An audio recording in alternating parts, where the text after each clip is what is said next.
If it is fated, we will meet again.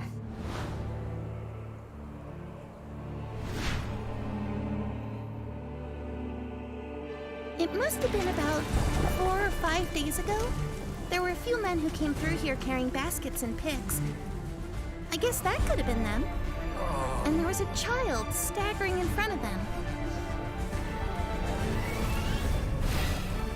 This is I, Azhdaha, forged of elemental crystal.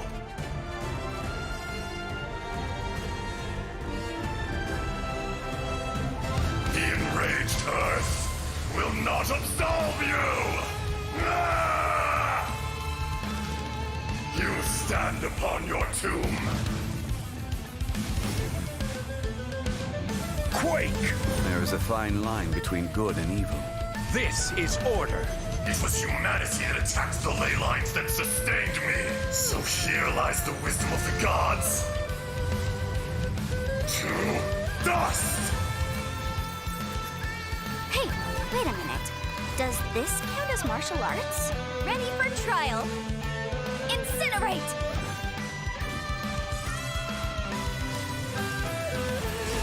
Breath of the flame! Inadmissible evidence! Well, I guess I've mastered both the pen and the sword. People tell me that if I just spoke more softly, others may find it easier to forgive me.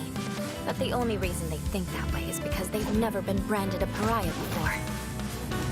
I condemn you! Freeze to the core!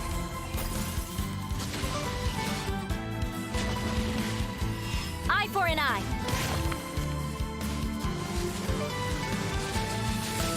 Vengeance will be mine!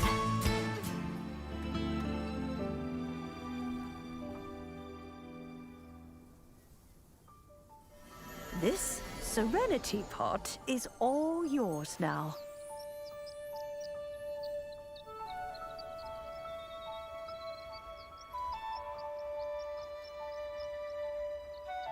Oh, you needn't worry about that. I've already arranged for a certain little helper to await you within this teapot. She will explain everything you need to know about it.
Okies but chokies. Okay, my mic is on. For some reason, I doubted it for a minute.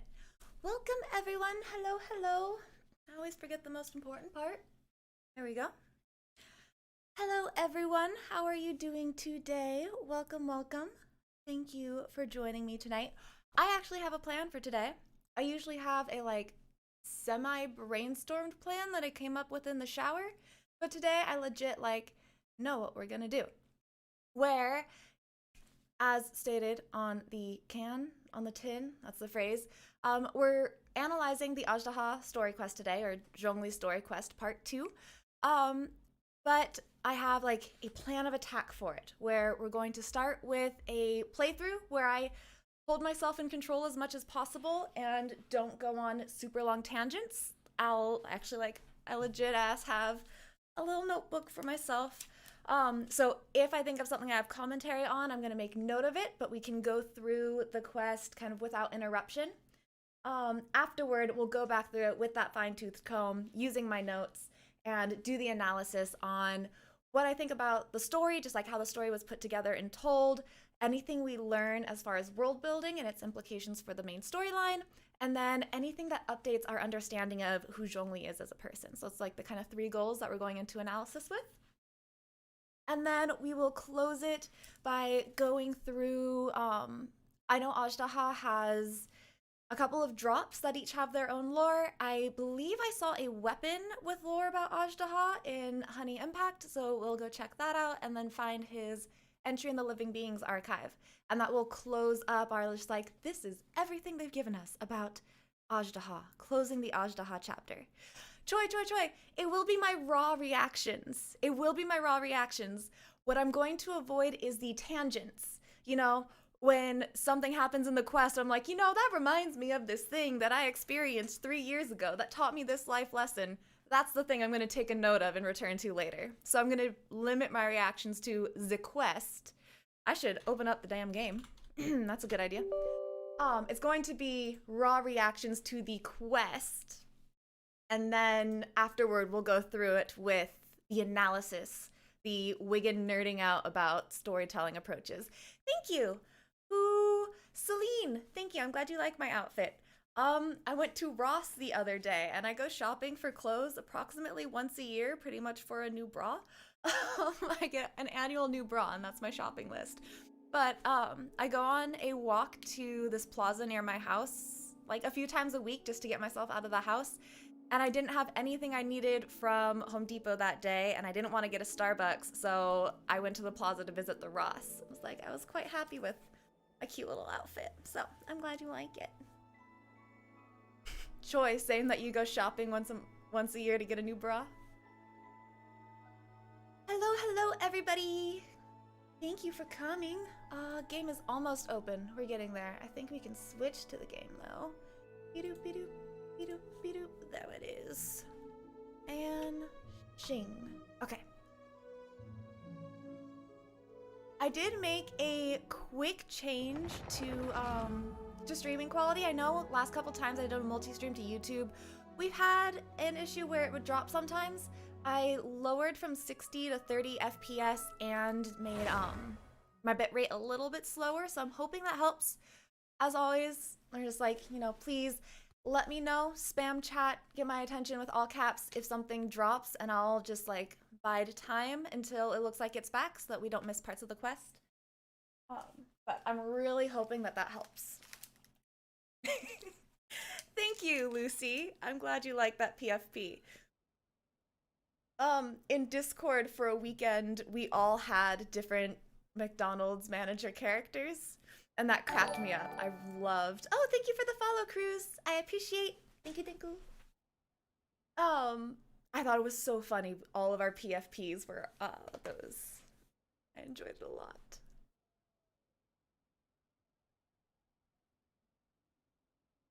Oh, and thank you for the sub, Luminous. I'm so sorry I didn't hear the thingy. I must not have had my headphones up. Thank you for the sub. I really appreciate it. I can't believe I missed that. Why is my game loading so slowly? That doesn't bode well at all. I'm literally the only person home, though. There can't be anything going wrong. Oh, wait, I don't want to do this fight right now. Ree! Looked like it was really loud for you guys, too. Yeah? Okay. Nah, that looks fine. No, Katie! I was literally just saying hello. Not much has been missed at all. In fact, I did not mean to do that. I'm gonna go talk to whoever I need to talk to start the quest right now. This guy. Go to Catherine at the Adventurers Guild. Oh my god, yeah, Katie, you missed the whole thing. This is the end. Duh. Didn't you know we were starting at 4?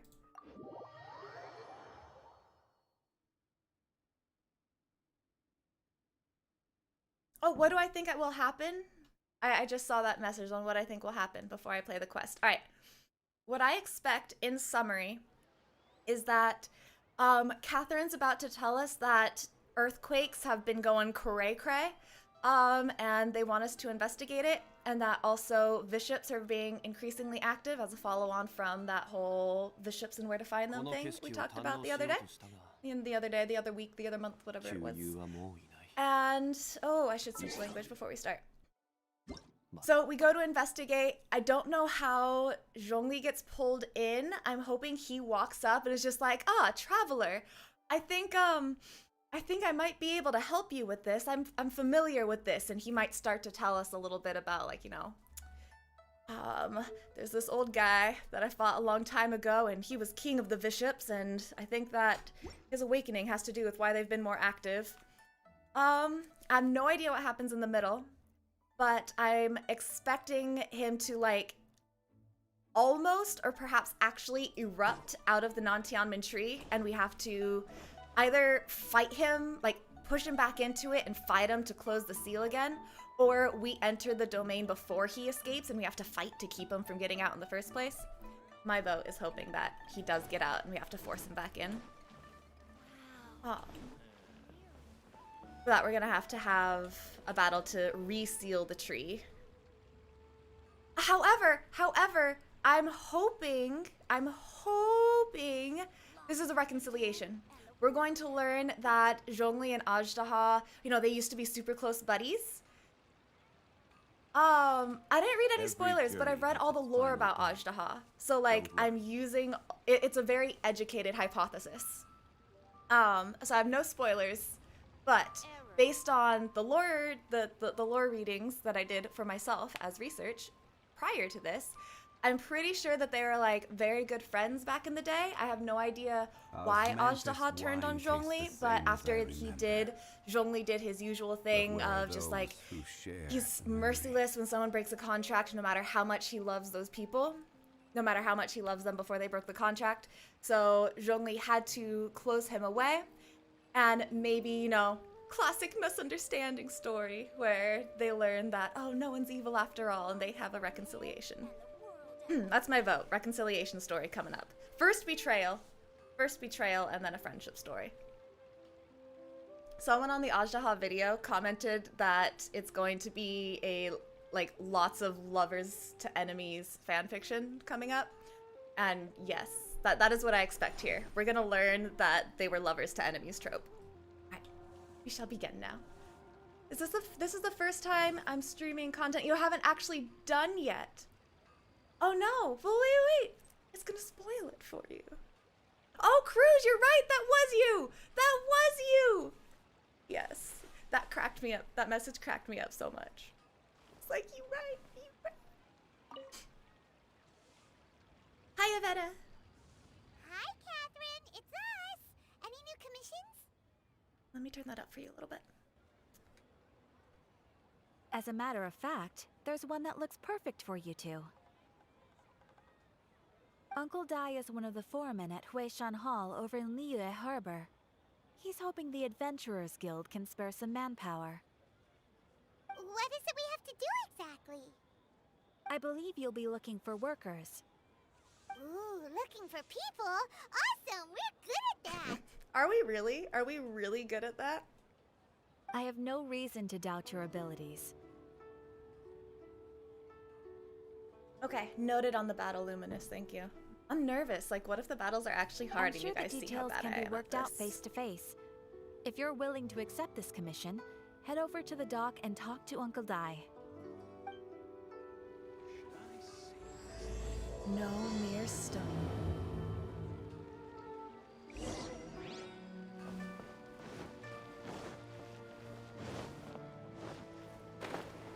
I going the right direction?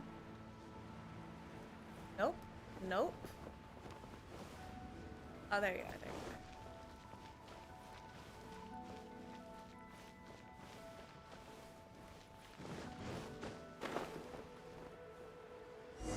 We'll die. Oh, there you are. Okay.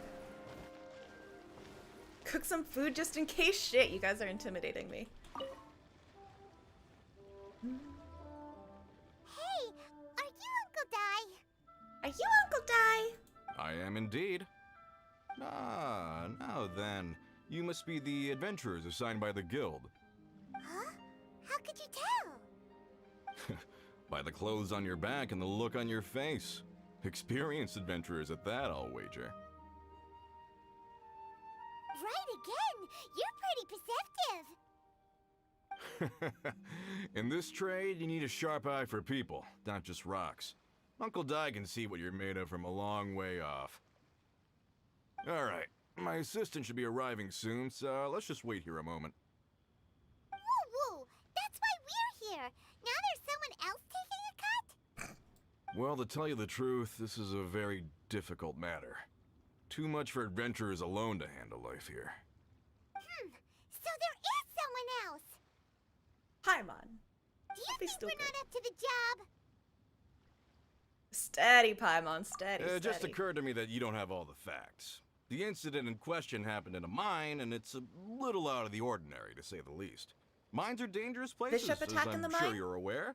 As such, I've enlisted an industry expert to cover all contingencies. Last time I checked, adventurers weren't experts in ore appraisal or geological analysis. With a professional by your side, everything should run smoothly.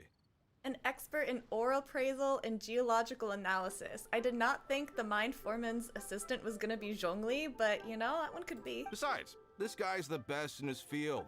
No matter the rock, he'll tell you its value to the nearest mora at a glance. Okay, wait, but Zhongli wouldn't know how things translate to Mora. He has no sense of the cost of things, right? I'd go as far to say that there's not a soul on Tevat that knows rocks better than him. Okay, but it has I'd to be a fool to Zhongli. not enlist an expert of his caliber. I disagree with some of these descriptions. You're a fool if you think you found Tevat's #1 rock expert. Oh? And why might that be? Because Tevat's #1 rock expert happens to be a friend of ours. And that's who it is! Ha ha! Didn't expect that, did you? Wait here, we'll go fetch him. Wait. I like that they pulled in that whole, like, I've got a couple questions for him. I'm glad, you know, they're remembering that. We're sus of him right now. Because of But decapitatism. Zhongli is listening to Oh, the shoot. storyteller. Let's head over. Maybe we should be, let's be Zhao for this, but I don't want to be Zhongli talking to Zhongli.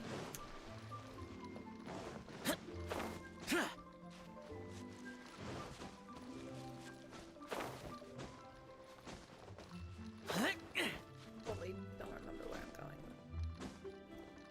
going. My rock expert is bigger than your rock expert. Hey there. Don't Oh. be shy. Oh my god, was that Yinger? Don't be shy. Wish I could talk like that. Hey there. Oh, this is a clear fire. In our last tale, Rex Lapis. Zhongli, there you are.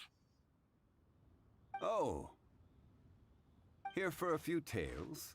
I didn't know you two were connoisseurs. Oh, no, we're here for you. Do you have time? Ah, something I'm rarely short of. Whoa. We need someone who understands geology and ore.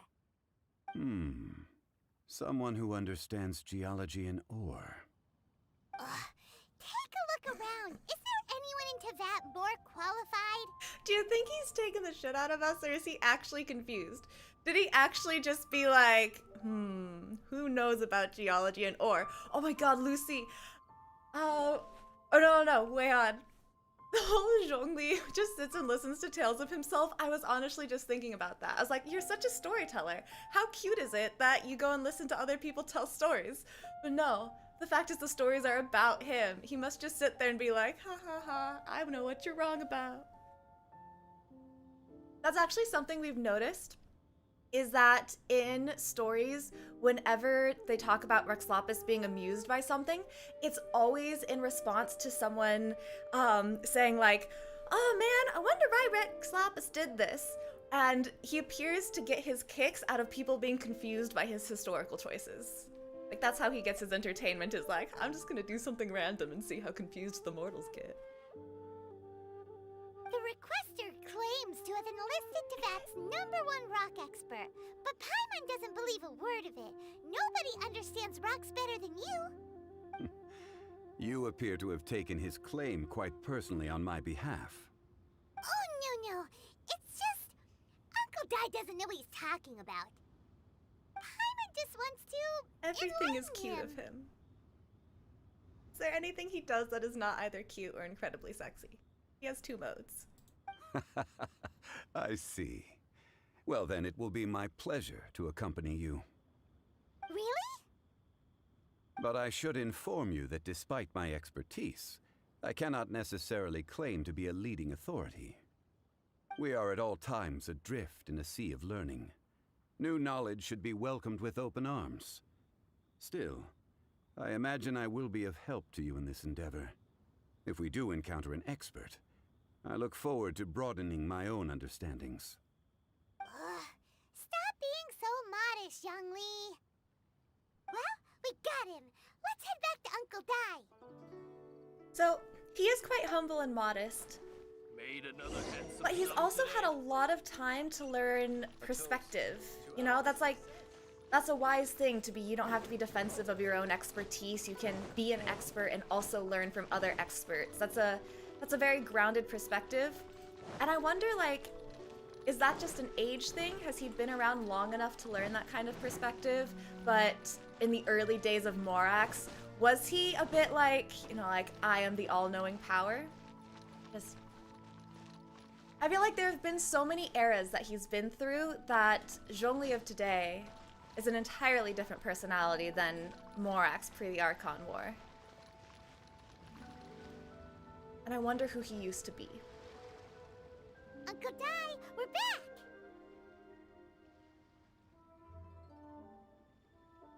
Oh, and this must be the friend you spoke of? Yep. Paimon doesn't know who your rock expert is, but he's got nothing on our guy. Paimon doesn't know who you got, but he can't compare. She's being... I don't know why she's, like, so behind him on this. Let's not get ahead of ourselves. Still, I do have a claim to some experience in this field. You're right, we did totally just interrupt his meal, and he's like, okay, bye. I wonder if he's gone back to making his Mora. Did he just, like, give up on that? Uh-huh, so you say. Wait till my guy gets here, then we'll see. It's no use me singing his praises. You'll have to see for yourselves. Is this the place? Aha! Speak of the devil. Allow me to introduce my assistant, Kun-jun. Young Kun, these are 2 adventurers assigned to us. And as for this gentleman... Huh? Why? What's with that? Wangsheng Funeral Parlor's consultant. Mr. Zhongli. I've heard about you. They say you're a man of great knowledge and many talents. I had no idea I'd be meeting you in person today. I'm sure I recognize you. Have we met at the parlor? Wait, I've never been to the parlor. Oh? Oh, what? Daimi, my thingy says it's fine. I don't appear to be having frame rate issues. I usually do, but I would have gotten a warning of it. Yeah, this line be sus. This is a sus warning. Or Uncle sus Dai, line. aren't you gonna test them? Aren't you gonna test them? Why are you such a little shit today, Paimon? Huh? I wouldn't know where to start.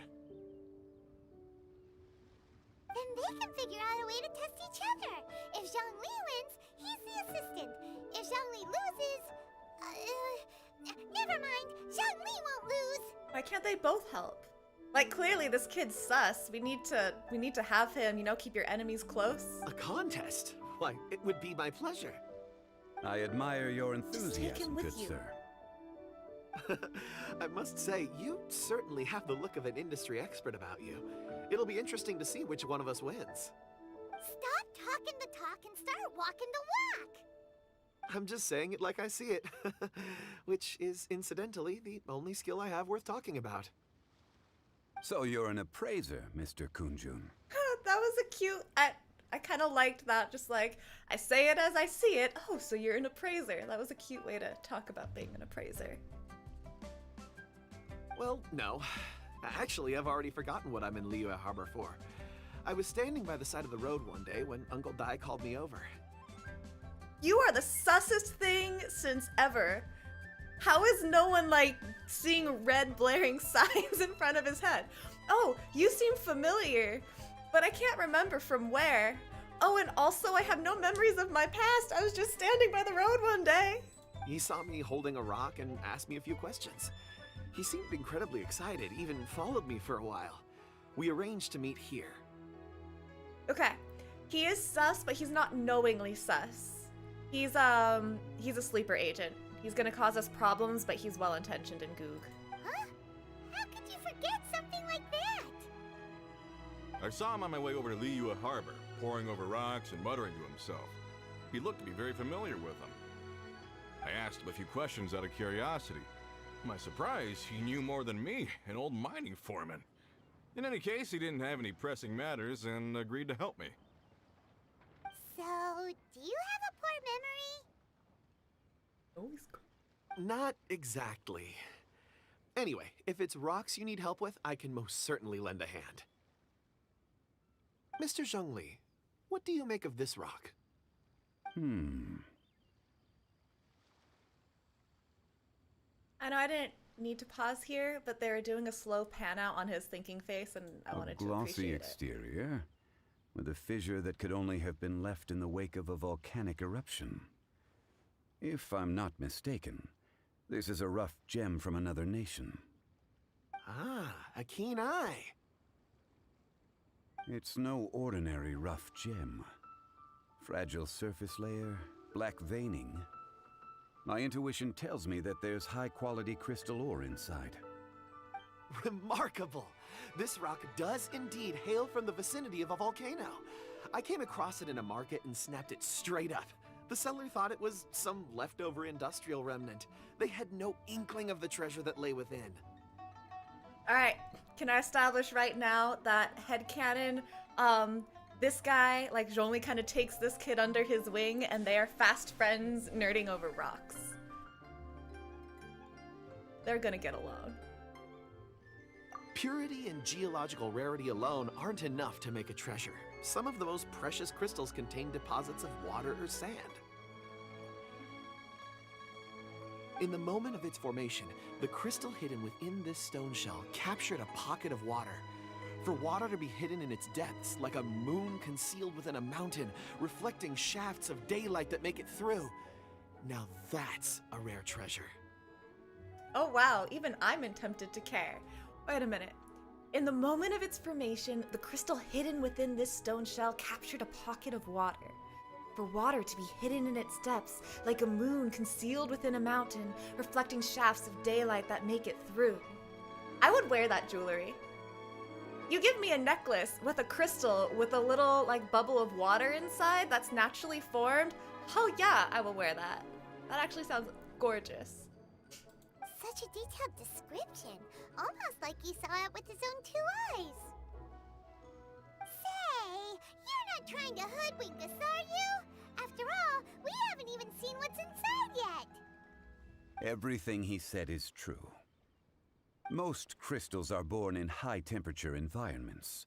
Heat and water aren't natural bedfellows, of course, which is why crystals with water deposits are so sought after. Moreover, this particular crystal contains mountain lake water. A rare find indeed. I find this whole nerd session very quaint. Well, if Zhongli says so, it must be true. Paimon, since when are you such a shimp? A shimp? A shrimp? I've yet to encounter anyone with a judgment as shrewd as yours, Mr. Zhongli. How did you know exactly what lay within? Kunjun's gonna be a simp soon enough, too. I've seen many such stones in my time. I recognized it immediately. I hope you didn't mind me flaunting my experience, Mr. Kunjun. So we all know how I feel about English Zhongli, but I absolutely have to go listen to this quest done in Chinese to go to bed tonight, you know? Know what I mean? Of course not. I feel I've Yes, met a kindred spirit here today. I hope you will accept my friendship. Uncle Dai, it would be a mistake for Mr. Zhongli not to join us. Trust me when I say that his level of expertise is unrivaled in the trade. You won't come across another of his caliber in your lifetime. Very well. There is strength in numbers, after all. Everyone, follow me to the chasm. There are men counting on you to find them. Do we get to go in? No.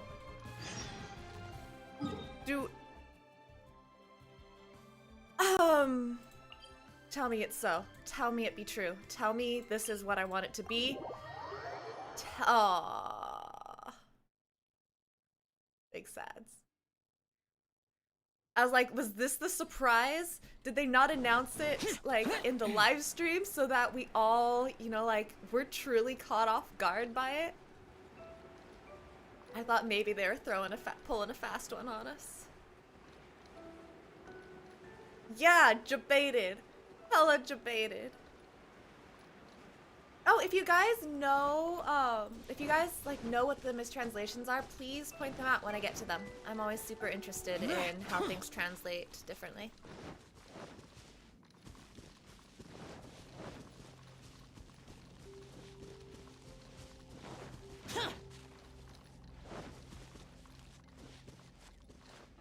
I feel like jebaited has never been more applicable than in this moment. Are you always here? Okay, wait, I said I wasn't gonna get distracted.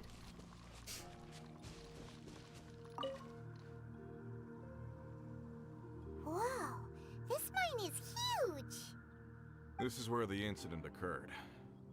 6 days ago, a group of us left the site to attend to other matters. When we returned, the 4 men we'd left behind had vanished. So 6 days ago, a group of us left.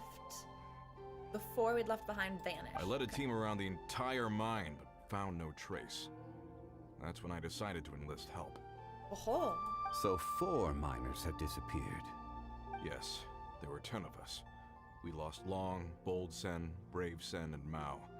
I worked with all of them. Workers in this trade are usually young men in the prime of their lives. Could it be that the 4 of them left for another mine? I know I could do this anytime and not during the quest, but appreciating anew, look at the designs on his coat here. Like, it looks like scales. It looks like his dragon tail. Unlikely. There's no other lodging for miles around, and we didn't pass any other mines on the way over. Huh. Such a huge mine. Did you really manage to explore every corner? That's why he enlisted help! Come on! Underground, overground, we left no stone unturned.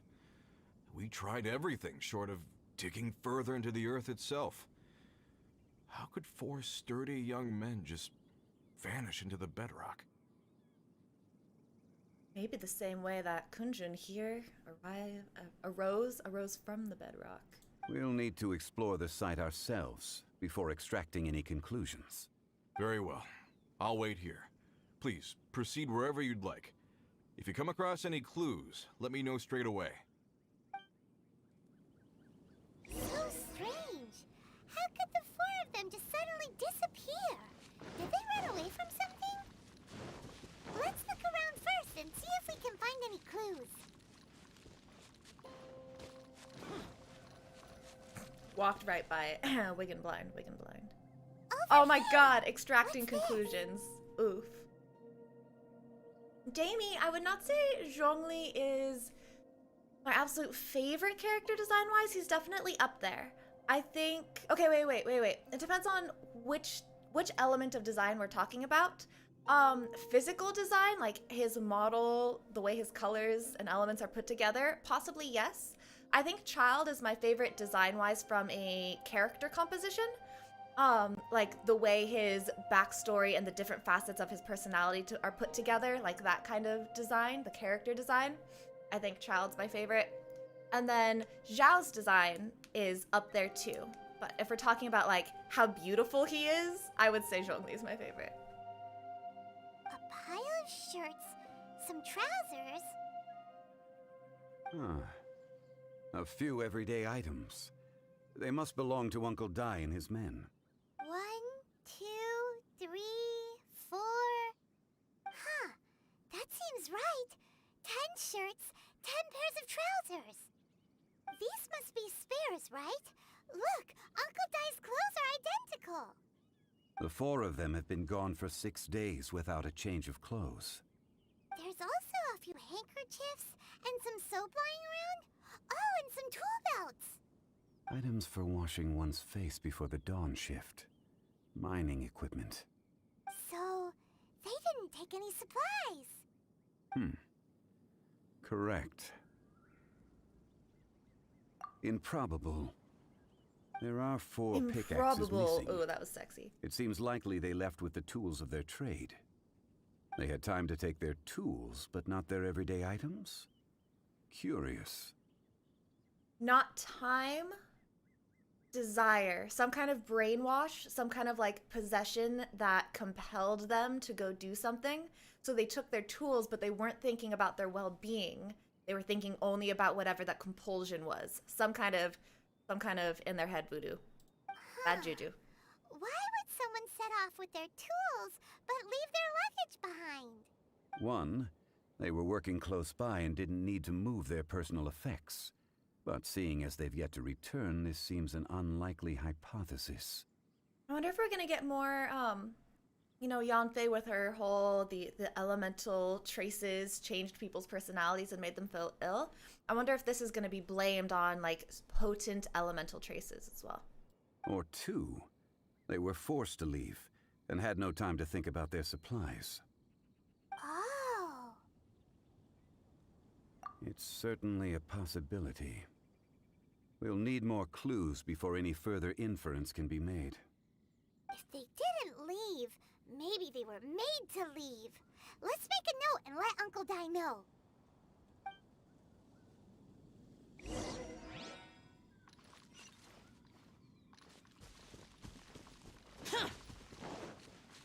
What you got for us, sus boy?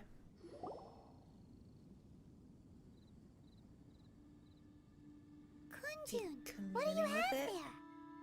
Oh, right on time. Did you find anything? There's a chunk of ore here. Perhaps there are clues within. Or, what does it have to do with the disappearance?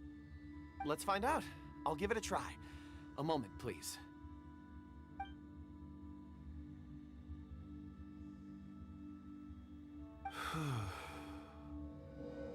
Okay. Hello.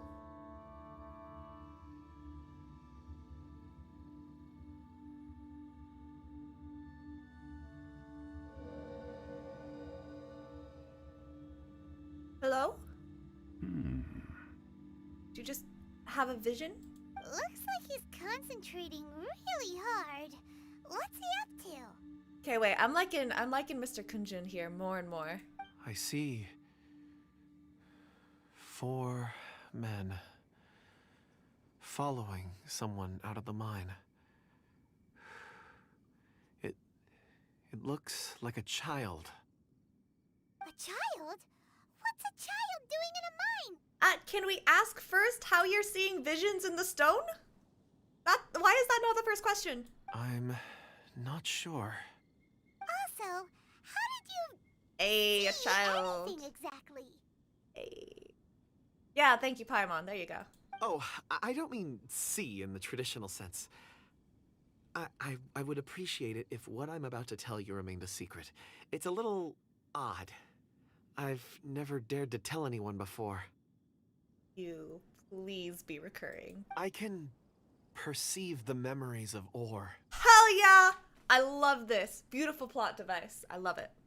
Huh? Perceive? So there's no conjecture at work? What's with these narrowed eyes? This is a very pointed question.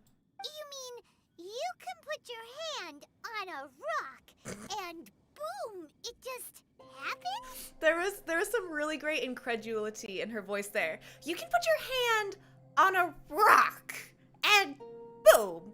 It's just like there's a little bit of sass in that on a rock. I appreciated that. I've always sensed that ore contains memories. Sometimes it records events that occur in the surrounding area. All I have to do is touch one and focus my attention, and the memories come to me. Amazing! So you can find out everything that ever happened there. It depends on the ore. Some ores have astounding memories. Others, like iron ore and white iron ore, aren't up to much. Their memories are hazy. So I have some questions about this. It might be unimportant, but I'm wondering if they're trying to pull this into the whole meteorite thing. Because we have lore that talks about, like, the meteorite that fell into the chasm, or, like, fell to Teyvat and created the chasm, had a temperament and was agitated and fiery, temperamental. I don't know why I always forget the exact words, but y'all remember what I'm talking about. They give the meteor, a rock, a personality or a consciousness. And you know, falling stars go then to relate to stars and the sky, and we've got all sorts of shit going on with the sky. So there's something bigger there tying falling stars or meteorites into being alive or sentient almost. And I've been thinking about that as, you know, like, that's a sky thing. It's a falling star. It's a special rock. But I wonder if they're pulling this in here because they're talking about having hazy memories. Are they making an implication about the stars in the sky and the rocks in the earth are all the same thing and just different manifestations of the same thing because they all come from ore? Is everything alive in kind of a Gaia sense? Seems far-fetched, but there might be a link there. Core lapis and crystal memories are much stronger. They record more events and in greater detail. Stone seeing. Fascinating. A rare ability indeed. It was prudent of Uncle Dai to recruit you, Mr. Kunjun. You might not know. I'm glad I can be of assistance. Based on what I saw, I believe they followed this path. This will take us north, away from the mine. I wonder if Zhongli is sus of Mr. Kunjun and just hasn't brought it up. North. Like, does Another he... clue for Uncle Dai. Does Let's he make know a note about of it. this? Does he recognize this ability from somewhere and just doesn't see fit to mention it right now?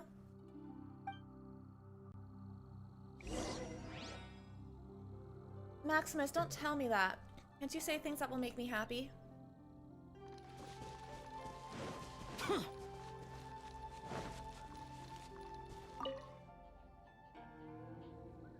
Excuse me, sir. Are you one of the workers here? Ah, yes. You must be here about the disappearance. Please, find them if you can. Holy shit, I just saw that he can put ores in his house for video surveillance. Not remote surveillance, but he could record things from while he's out. That's big brained. I don't know what happened. The weather was gloomy that day. The foreman left with a few men. I stayed behind with the other 4. After a while, I decided to take a break, just to catch my breath. I ended up falling asleep in the shelter inside. When I woke up, there was no sight of them. I'd only just been speaking with them and suddenly they'd vanished. Maybe I'm next. So the men that were out working disappeared, with the only one left to tell the tale having been asleep in a shelter.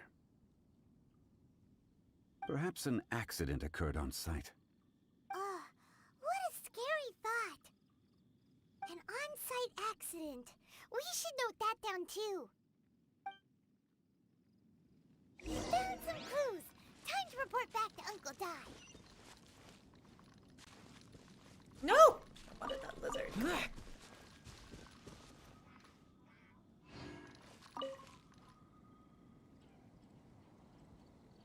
You're back. How are the investigations going? We found 3 clues in the vicinity. First, there are 4 missing pickaxes, yet everyday items are still in their place.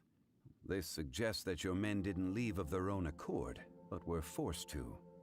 Forced to? But who would kidnap miners? Who indeed? Second, there were 5 workers at the mine. One of them left the site to take respite.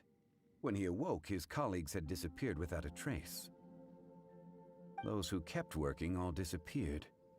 The one who left early emerged safe and sound. It would appear that the incident occurred on site. Now that you mention it, I recall Bravo saying that he took a break. Could someone have entered the site and simply walked away with them? This leads me to my third point. Mr. Kunjun here made good use of his, expert techniques to arrive at a conclusion. It was a child that took your men away. Of all the ways he could have said that, he went for that one. A child? But there are no settlements here for miles around. There's no way a child would have made it over to the mine. Unlikely as it sounds, that's our conclusion. Your men were following a child. Are you gonna do that every time, Katie? Where did they go?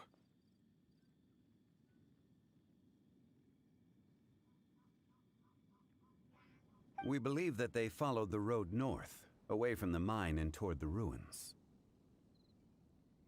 Guys, remind me to chime in on this, the strongest character we've gotten lore-wise question later. I don't want to go on that tangent right now. Actually, I'll make that note. Strongest character note. It's in my notebook.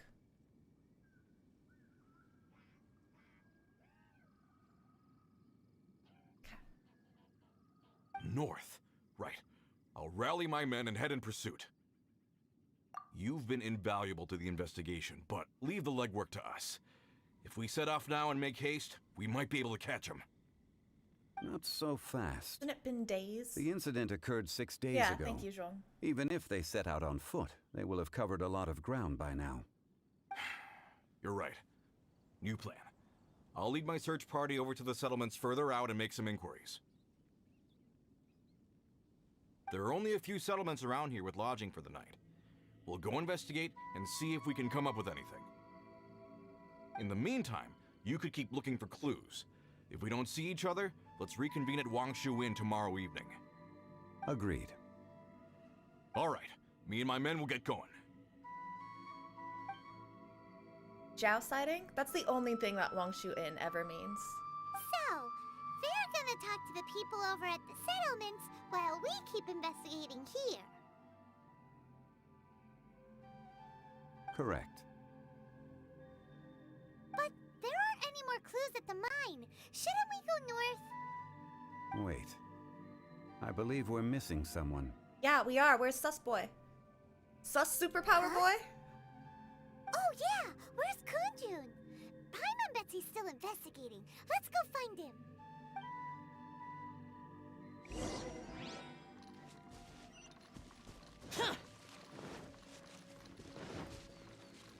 Hey, boy with superpowers and no memory, what you up to? Kunjun,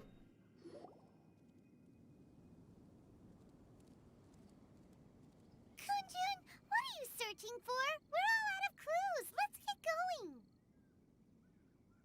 Yes, Kong is Other's Chinese name.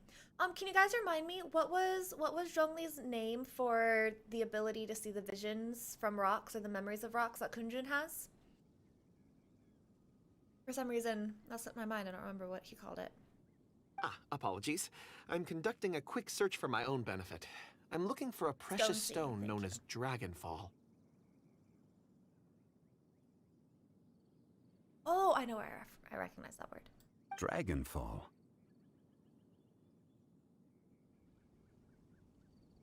Dragonfall is often used in forging. What use do you have for it? Sus eyes. Sus eyes. I don't know. I'm sorry. I don't recall why I'm seeking it. Oh my god. I've been feeling very absent lately. Name and address aside, I'm having trouble remembering things.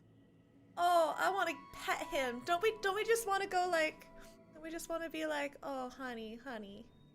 We trust you. I trust your intentions. We're going to take good care of you. We're going to rescue you. In fact, I've been feeling extremely anxious. As if there's something I've forgotten to finish. It's an unpleasant sensation. I know exactly what he is talking about. That feeling of like, there's something I've forgotten to finish. Oh my god, that feeling haunts me. Oh, Paimon knows that feeling. When you know you've forgotten something, but you can't remember exactly what it is. I'm still kind of at, like, the beginning of it. I hope I don't keep you up too long. I don't even know where to start with it. I've been aimlessly wandering. That day at the market, I overheard a conversation while I was buying something. They mentioned Dragonfall. It sounded so familiar to me, as if whatever it was I had to do was linked to that stone. So, I decided to look for some. Perhaps if I can retrieve some, I'll remember what it is I have to do. I see. If I am able to during our endeavor, I will help you look for this stone. Really? Oh, thank you, Mr. Zhongli. You're too kind.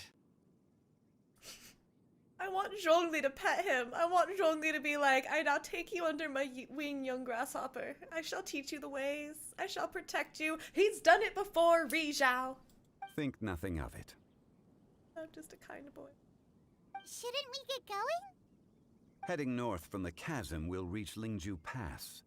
If this is indeed the path they chose, there will be traces. Great! Let's have a look.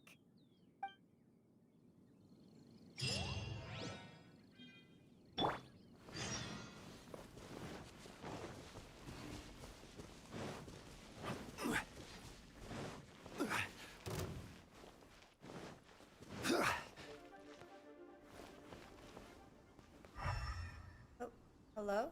What did I just do? Okay, sorry, my game had an issue for a moment. Wait!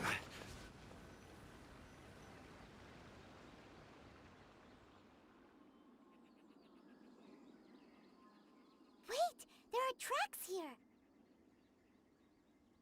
These must have been left by the miners! Let us make our way to the end of Lingju Pass. If there are no footprints there, it would suggest that the miners are still within the pass itself.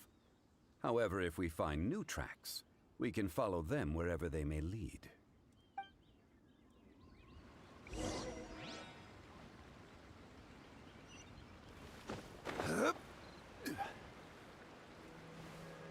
Well, I'm glad you stopped by, Octal. I try to vary my times to like be accessible to people from different places, but working around a work schedule too. Can't always do that. So, I appreciate you stopping in.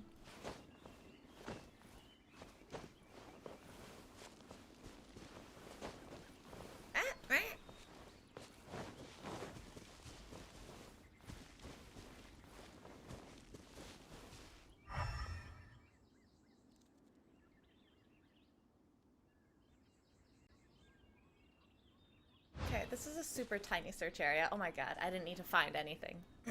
Big dumb. Hey! Footprints! Wait, let me read this real quick. I can't remember the exact wording used, but from this point forward, Zhongli in the Chinese version, but it's a variant of elder brother. Oh, so he starts like using a term, a variant, like he starts referring to Kunjun in a variant like that. Oh, that's cute. Oh, good. Thank you for that. That's gonna improve my experience by a lot. No cap. It would appear that they made their way through Lingju Pass and kept moving. If we follow their footprints, we should be able to find where they went.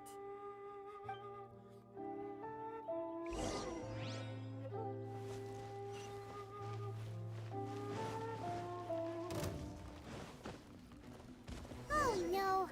The footprints end here! We should inquire with anyone nearby. If the miners came through here, they may well have seen them. Why are you both talking to me? Solidify! I mean to ever you in the first place. Oh, so I got promoted to world level 8 tomorrow. I got promoted tomorrow. I got promoted to world level 8 yesterday. Let's play! Solidify! So that's gonna make everything rougher too. Disappear!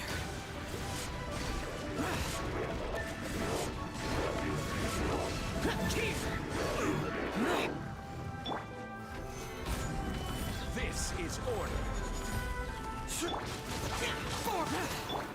Here we go! Not you. Everybody stand back!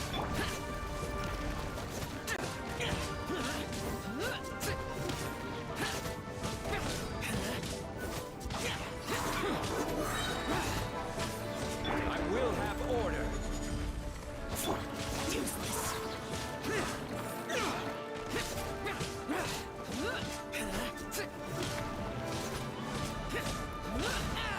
I do such chicken shit damage. Alright, where are these people at? Where are these people at?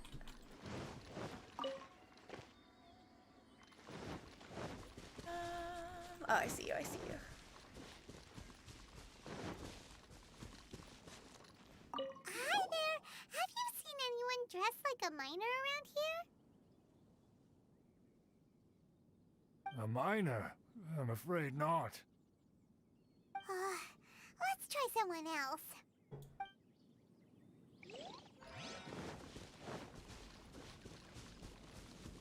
Hello!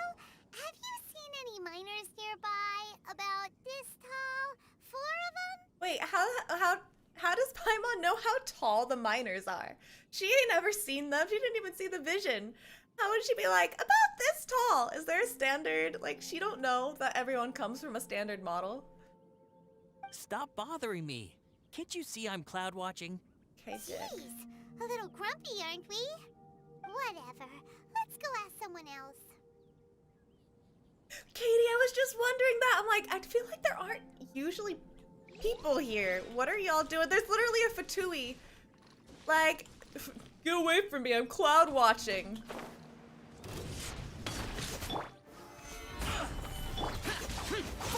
Evil conquering! Killjoy! Worthless! I can't! Miscalculated! I see it! I see it! I see it! Thank you guys. I see it. I was gonna be snarky, but that is totally something I could have plausibly missed. Hey there! Seen any miners? It must have been about 4 or 5 days ago.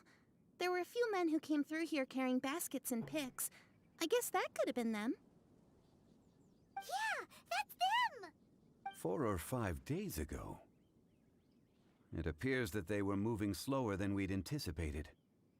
Traversing the geography of Lingju Pass must have held them up. Or, you know, like possessed style zombie walking. It was so strange. 4 big guys with lifeless expressions. It was like they were in some sort of trance. And there was a child staggering in front of them. A child staggering. So does that mean Ju is possessed too? Is she not actually a creepy little girl? Is she a normal little girl? Oh my god, Katie. Huh. I forgot. This child. Did you see what they look like? I caught a glimpse. Blue hair, short.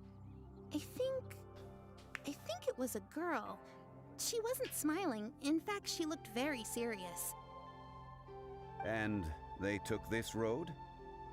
Yes, they followed it straight from here. Let's go after them!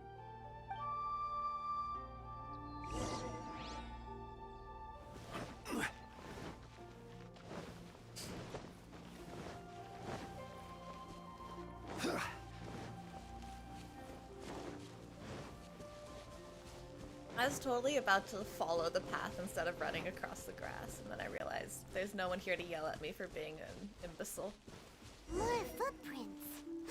There's a person over there! Save the scholar! Help! Please save me!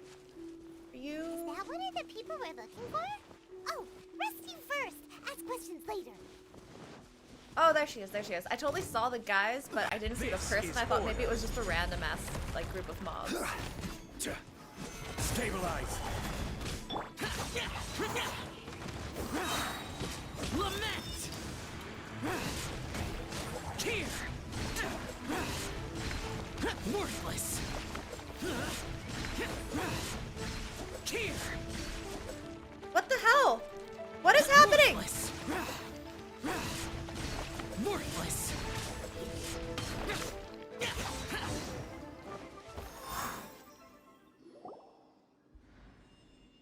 Those monsters were so aggressive.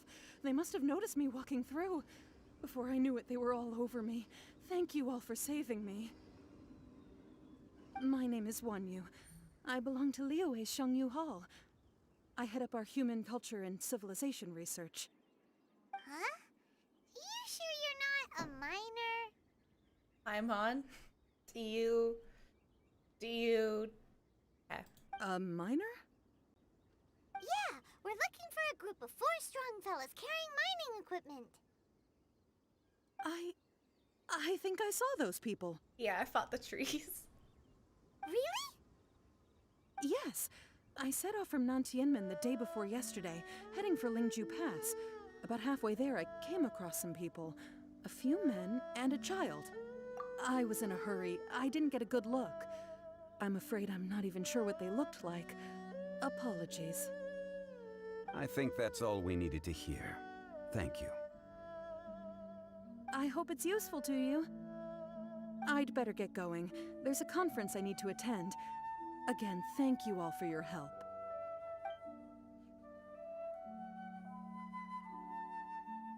She does! That's why she looked According familiar. to the scholar, Her design was the exactly miners like were the heading for Ningguang peeps. Nantianmen. I've been saying that wrong. Nantianmen? Nantianmen. Can we be absolutely sure that it was the men that we're looking for? Oh no, why don't you touch a rock? A child with a group of adults. Sounds pretty close to Paimon. We're all just gonna ignore that back there, that's good. But... No, Paimon, you're right. Hey, perhaps that rock over there can tell us more.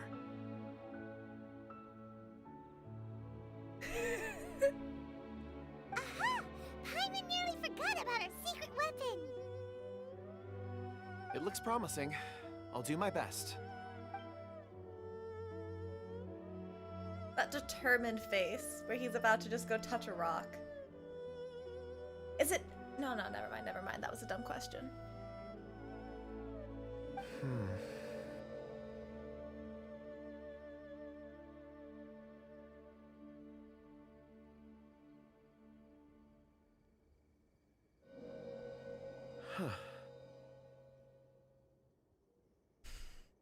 Bubbles, that was ridiculous. It's the same group, all right. They followed this road. Mr. Kunjun, your stone seeing is something I won't forget in a hurry. I suppose it is an asset, though I rarely find a use for it. But praise from Mr. Zhongli is high praise indeed. What would happen if Kunjun touches Zhongli? Curious minds would like to know, for science. It's a good thing we brought our Kunjun compass along. We would have lost all sense of direction a long time ago. You think so? I guess it's been a worthwhile trip then. Kid, you can join my traveling troupe. It feels like we're cracking a criminal case. It's a lot of fun. You can be in my party. I will pull on your 3-star banner. Be that as it may, we would do well to keep our guards high. 4 fully grown men in a trance-like state, walking ceaselessly day and night, over hills and mountains, led by a child. This is no ordinary incident. Very effectively putting this into the creepy terms. Is it just me or is Zhongli's tie thing glowing? This one's not, his earring's not, this one though. And it doesn't look like there's anything reflecting off of it. Why is this singular piece glowing? Oh, you're quite right, Mr. Zhongli. We should have our wits about us. He's not sus himself. I mean, he is sus, but not personality-wise sus. He's not like Mr. Chateau and Baiju last night being like, well, traveler, so good to see you. He's not talking that kind of sus. That's not all.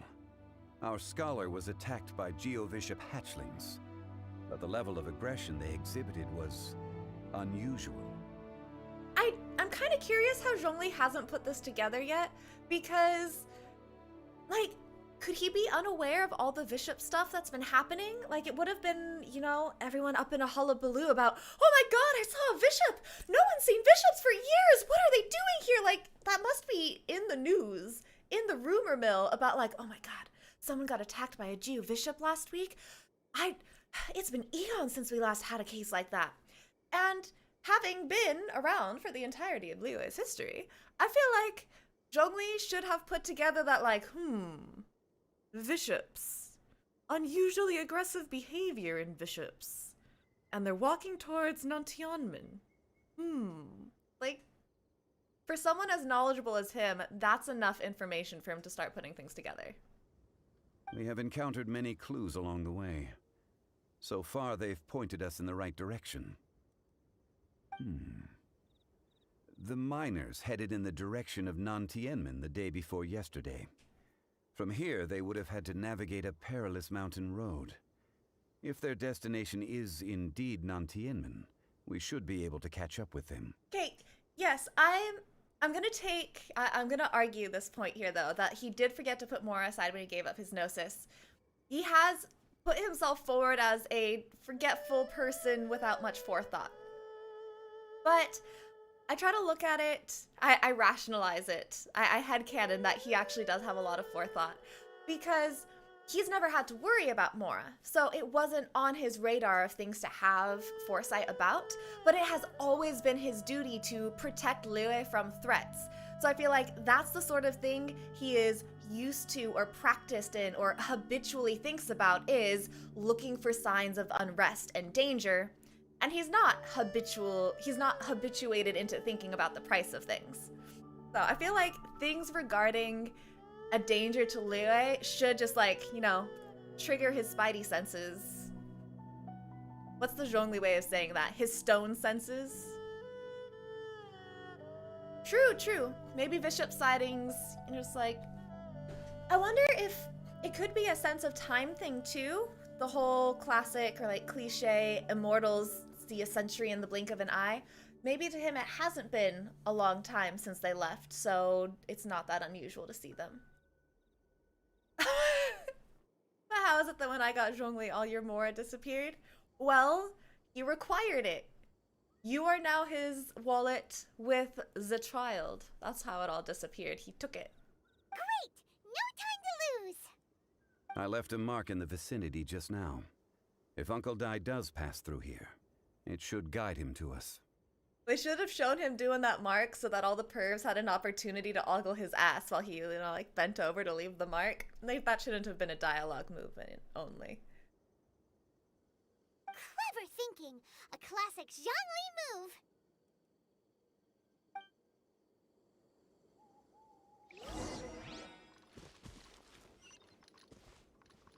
I love how they're making us walk to Nantianmen. I mean, it totally makes sense in the context of the quest. But also just like, who has walked this path recently?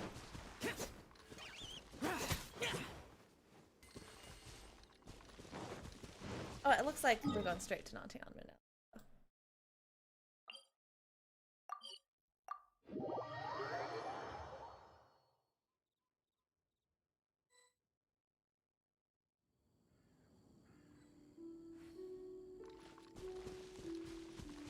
Oh, well, that looks like a clue. Over here on the ground! Is this one of the missing people? I don't know, Paimon, does he look like a miner? Yeah, he does this time. There's a basket lying here too. This must be one of the miners. Hey! Hello? Can you hear us? He could either be having a very bad day or just sunbathing. Like, you know? Judging by his appearance, he must have collapsed from exhaustion. Should we wake him up? I can still dig. Oh, that was... Good job to that VA for sounding truly pitiful. Like, aw. I wanted to pet him in that moment too. Good job, VA. Sounds like he's whispering something. It seems that he thinks he still has work to do. Something's not right. There's a camp nearby. We should take him there and monitor his condition before deciding our next move. Okay, still just staring at Zhongli, but again, not glowing, not glowing, not glowing. His vision is glowing, but it's not really a vision, it's just a glass orb that he uses to blend in as though he has a vision. And then before we flipped over, his necktie thingy was glowing too. It probably doesn't matter, but like, why would one thing be glowing and the other's not? I don't like it.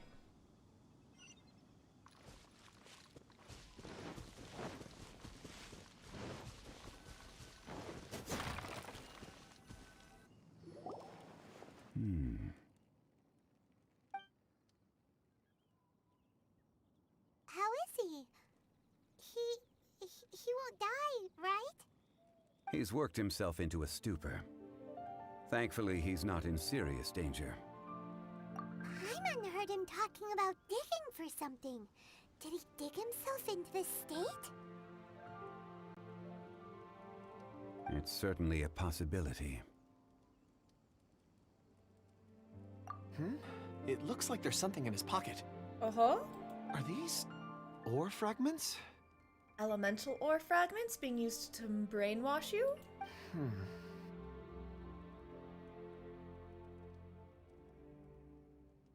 Okay. Taken out of context, something about this scene looks a little sus, you know? That's all.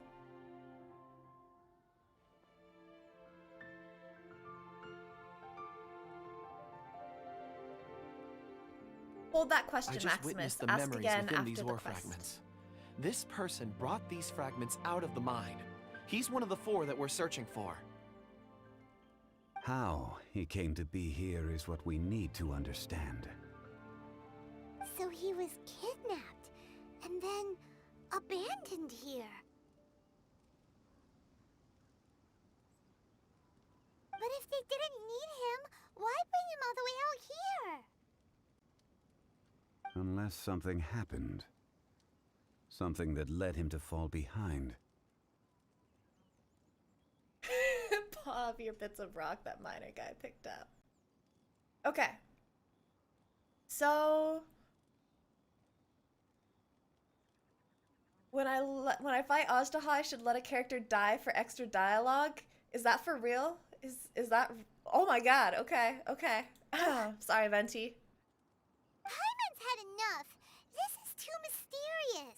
And an elemental reaction, is a pyro swirl gonna be sufficient?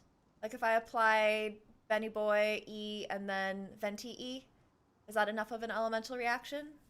Because my team these days is mostly inert. It's 2 Animos, 1 Geo, and a pyro.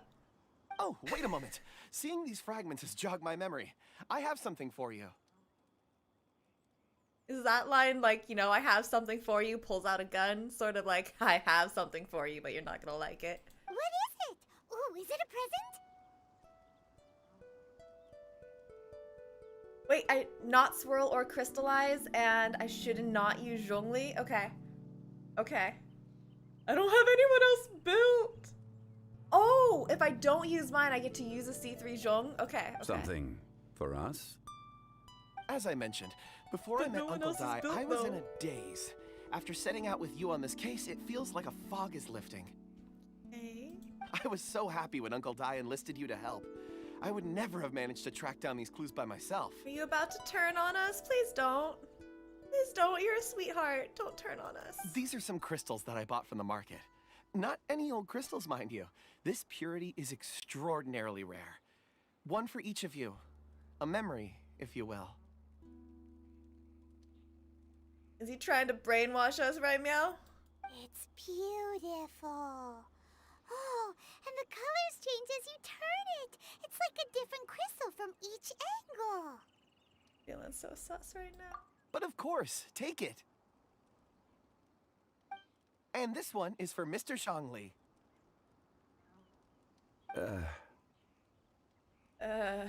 Huh? Is something wrong? Not to your liking? On the contrary.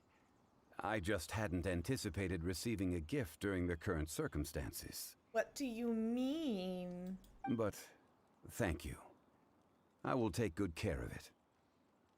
I'm pleased you like them. It's nice to be able to give a gift that others can appreciate. Oh, I see more rocks over there. You should all get some rest. I'm going to scan the surroundings. Perhaps there are more memories to uncover. Ooh, more rocks! You sure like rocks, huh, Kunjun? Oh, I'm so sus right now. I feel like Ores are the nervous. crystals of the earth, the sediment of time itself. I feel at peace among them. That's just because you are one of them. You're some kind of elemental spirit and you just don't know it. Get some rest and call me when you're ready to set off. I won't be far. Rest easy. I surveyed the area. There's no danger here. Zhongli, tell me you sus. Oh, however, there is something I wanted to discuss with you. cool. Thank you, Luminous. Huh? What's with the seriousness all of a sudden? There's something wrong with our new friend. Traveler, does Dragonfall mean anything to you? You mean the ore that Kunjun's looking for? What's so special about it? Dragonfall is an incredibly rare ore used in forging. The majority of regular crystals are formed in high-temperature environments. Dragonfall, on the other hand, is formed as a product of elemental reactions. Elemental reactions can produce material objects? Indeed they can. However, only a minority can survive for long periods of time. A mentionable camera angle for Zhongli. Dragonfall first emerged in the midst of a great battle, thousands of years ago. Powerful clashes of elemental energy gave birth to elemental crystals. When the fighting ceased, these geological remnants were miraculously preserved. Powerful clashes of elemental energy gave birth to elemental crystals, thereby named Dragonfall.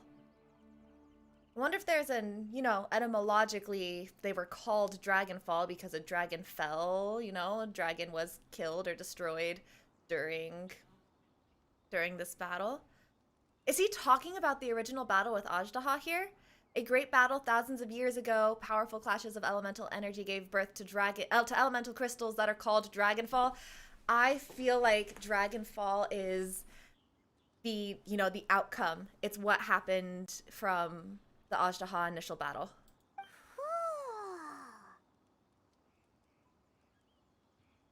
Ooh, are the bits dropped by crystallized reactions Dragonfall then? An interesting thought. And yet they are crystal creations all the same. Few and far between, relatively unknown.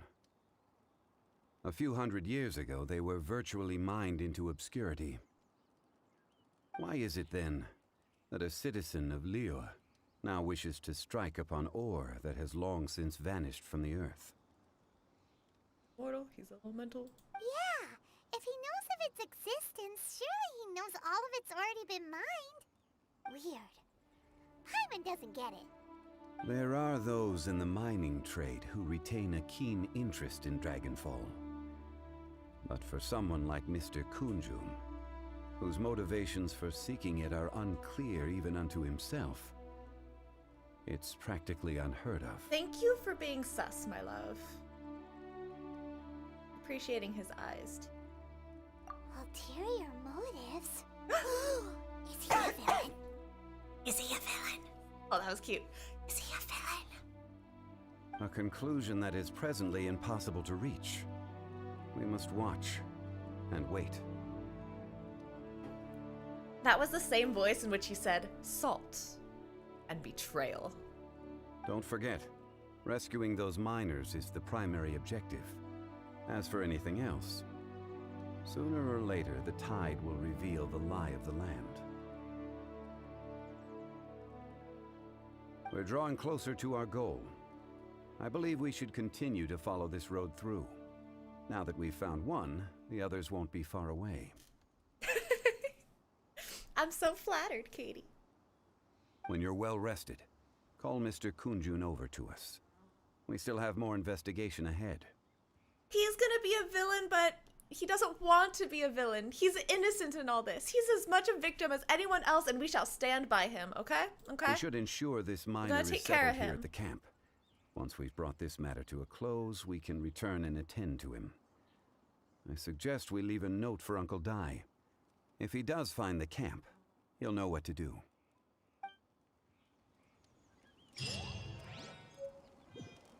An archaic stone. Wait a minute. Let me. I want it. Where? A rare ore mined from a deserted spot deep in the mountains. This sort of ore can only be found in veins in the oldest mountains. Perhaps it's due to its extreme rarity, but many merchants haven't even so much as heard of this rock. The ore itself has incredible clarity and its colors are dazzling, almost seeming to glow with an inner light that brings out its blue-violet beauty. which is like the distant and lovely sunset sky. The few scholars who understand its value give it a most straightforward name, archaic stone. If you intend to give it as a gift, it would be best to give it to one who recognizes what they're receiving. How did you come across The damned a will stone sooner like die that again than lay a hand on in me. a market?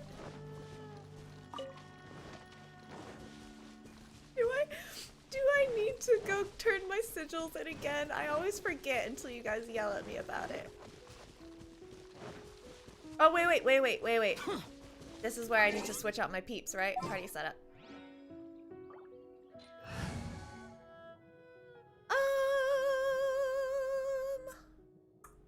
You said no Zhong. But who do I replace? Razor? Razor's semi-built, not for shields. Noelle isn't really built. Can I live without shields? Ooh, and y'all told me to bring in food, but I don't know if I have watch your food. back. Have I food? Okay, I've got some sweet madams. We gonna be fine, everybody. Bring in Kaya. Kaya's not ready yet, though. He's not ready. Useless.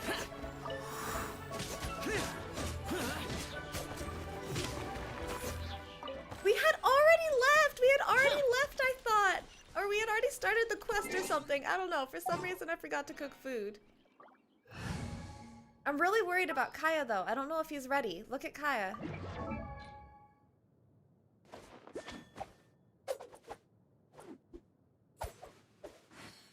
Like, I need to fix this. I don't know if he's got anything here. He's got a little cryo damage bonus. I don't know. He needs a little more. He needs a... Oh, you're right. I did pass by like 50 stoves. Kaya's ready? Kaya's ready? Okay. They say you're ready, my dear. Wait. I wanted to click on you, though. They say it's time. Oh, I'm looking forward to this. Me too. They say you're ready. Standing around. How absurd. Let me see how I do with this, and if we have trubs, I'll go for the food.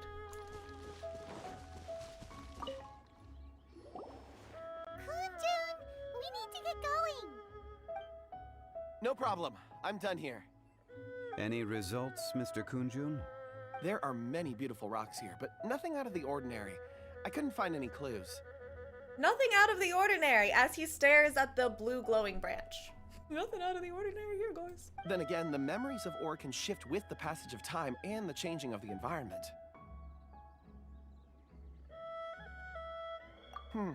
Difficult to say. I feel that ore memories tend to be from the recent past. So there's never any ancient memories? Rocks endure, but as eons pass, their memories are erased. Those memories that survive are rooted in powerful emotion or thought. That makes sense. It is the same for people. I kind of want to be like, I wonder if that's how Zhongli's memories work, but I feel like somewhere in his stories he mentioned having a perfect memory. I'll have to see if they updated that. Indeed. Let's keep going.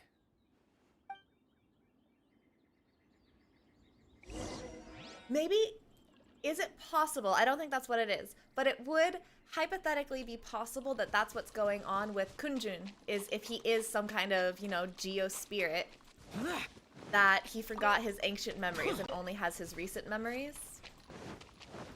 But no. That could be an explanation. I don't think it is the explanation.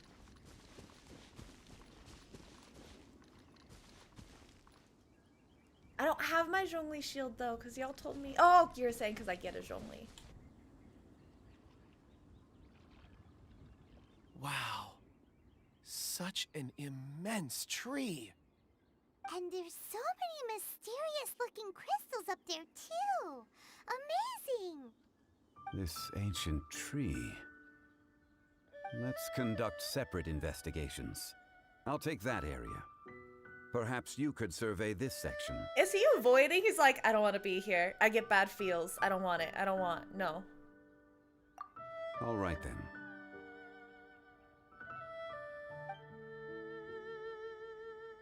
doesn't even get Can you see anything worth investigating? I feel like Zhongli's avoiding the tree. It brings back painful memories. He don't even want to look at it. Well, there is this stone tablet here. Evil dragon. Doesn't seem very interesting. Maximus, Paimon's gonna don't look do over it. there. Don't do it. Don't do it, please. Huh. It's worth a try, surely. Let me see. Oh!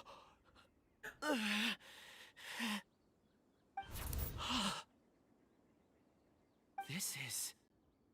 Are you the Adeptus? Is he the fourth Adeptus? Guys, is he the fourth Adeptus?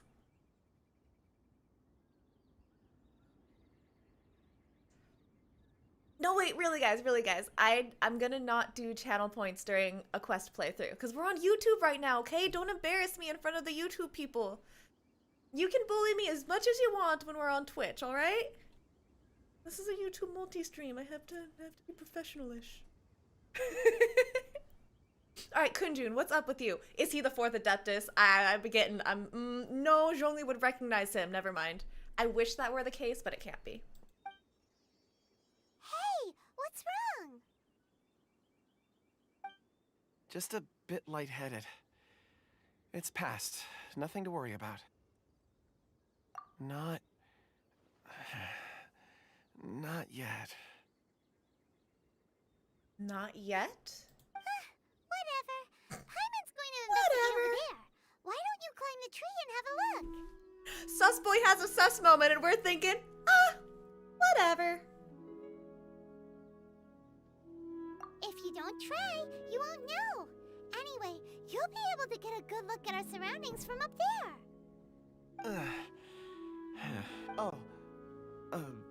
You think so? He's like, don't touch the tree! I have a hydrate and a posture check. Thank you. 2 hydrates. When has Paimon ever come up with a bad idea? 1. Okay, Strug. Wait a minute. Paimon can fly. Alright, Paimon will go. You wait here. Paimon will... All of you, come here. Oh, I wish he had been a little bit more commanding about that line, you know what I mean? Zhongli's voice came from behind the tree. Did he find another clue? Quick, let's go see. Thank you, Maybe he found another miner.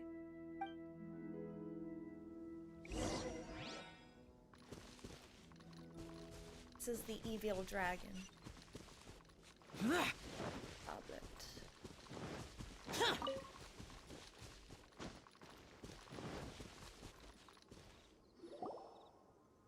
This has been newly dug. It would appear our answer is up ahead. That's exactly what I was thinking, Cruz. I was like, that was a perfect opportunity for us to get a hint of the Morax behind the Zhongli. Is that a voice coming from the tunnel? Someone else go first! Someone else go first! Compose yourselves. I will lead us in. Compose yourselves. Yes, Susboy, what do you have to tell me? There is an unusual presence emanating from inside the tunnel. Prepare yourselves and tread lightly.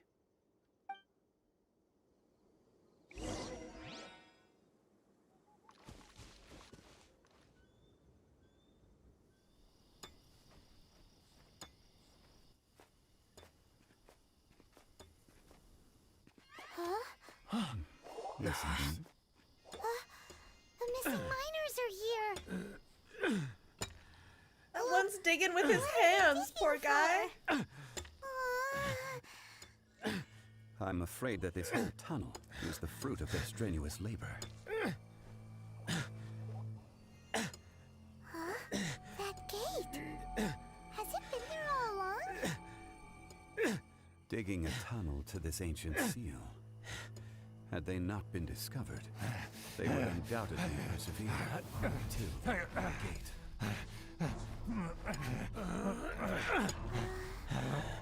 So behind the seal, there's...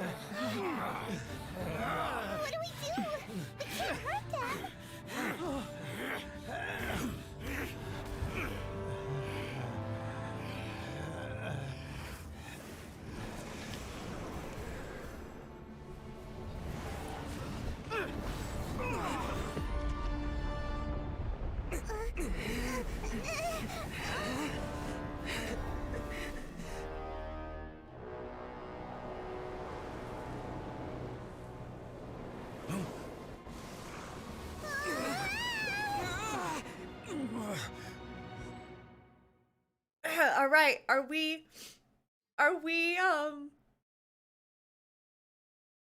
we perceiving Zhongli right now? Are we perceiving what just happened with Zhongli? I don't know if I can do this battle right now. I'm kind of reeling from that Zhongli moment. I can't. Holy shit! I wasn't. What type of monster is this? Morax, you arrive at my doorstep of your own volition. Oh, you big. Oh, hello. Taking Hello. revenge for sealing me away will be all the easier. Re. So, the little girl is your power incarnate. But if you recall, Azhdaha, this is not how we intended for events to transpire. Waste not your words. Your life is mine.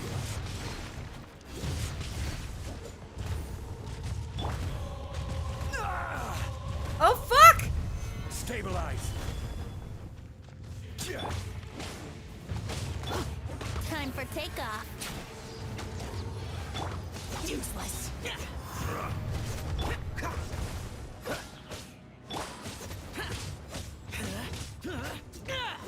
Waiting for the shield to wear off so I can pull out Venti and let him die.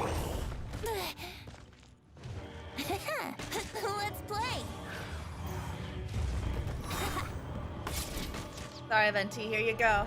Hello. Come on. It's your moment. It's your moment. Allow me. You've recovered. How can that... Focus your efforts, Morax.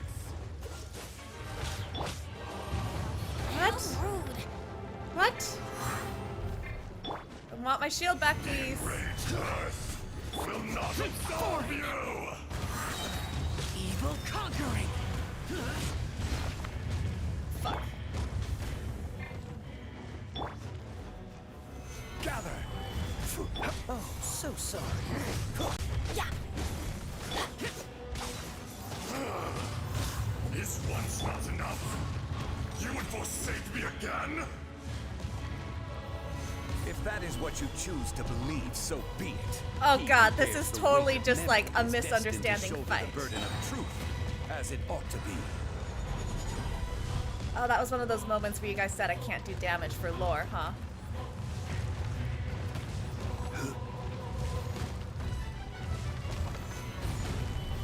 Oh, hello! I'm not sure what just happened right there. Forward. Dodge this. Solidify. Think you can get away? Teamwork is strength.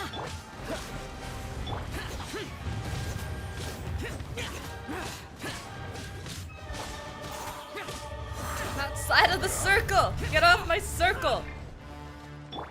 There is no Stabilize. for 1,000 year pain. Lament.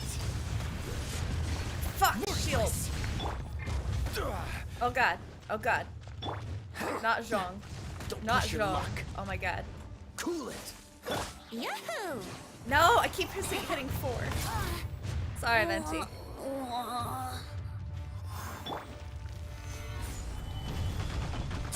Don't get frostbite.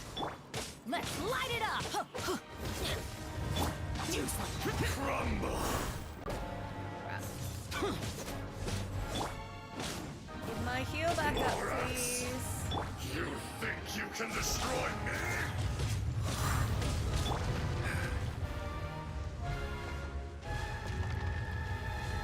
What's the hurry?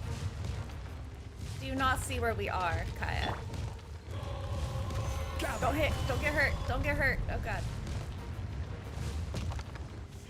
If this is a Geodude, then is my Q not gonna do shit to him?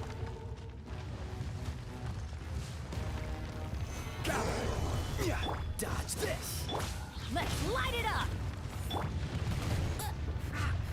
Oh, I keep trying to hit 5 and I hit 4 instead. Oh, Q does a little bit of damage, but not a bunch.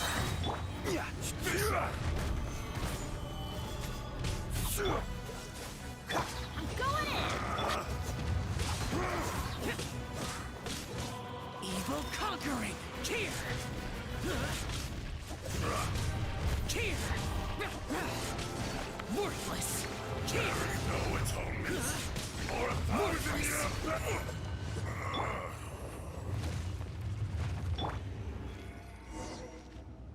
Okay, tell me what's going on. Tell me what's going on here.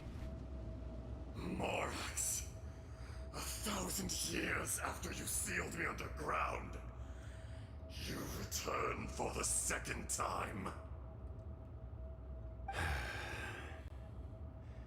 You should call it by its name, Azhdaha. Fate. Fate? Fate?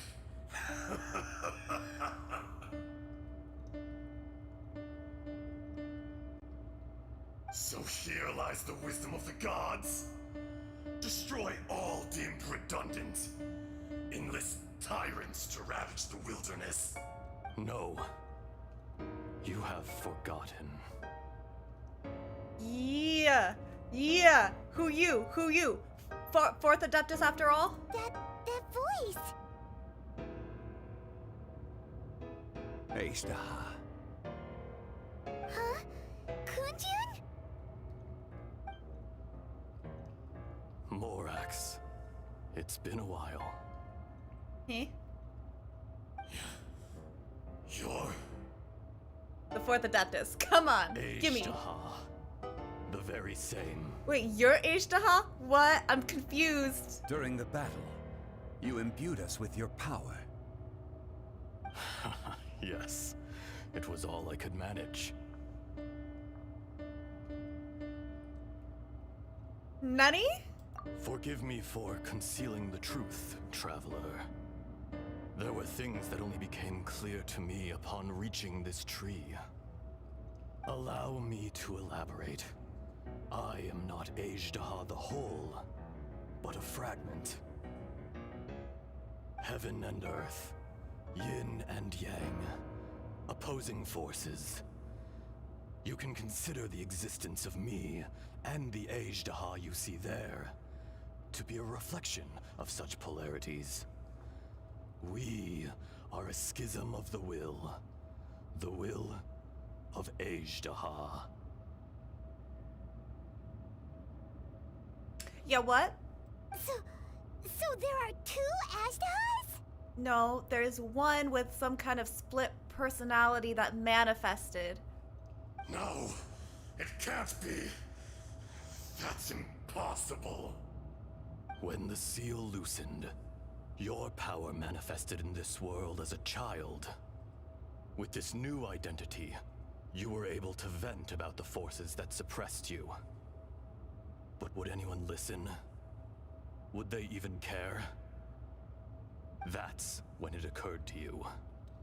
The loosening of the seal constituted an opportunity to strike back.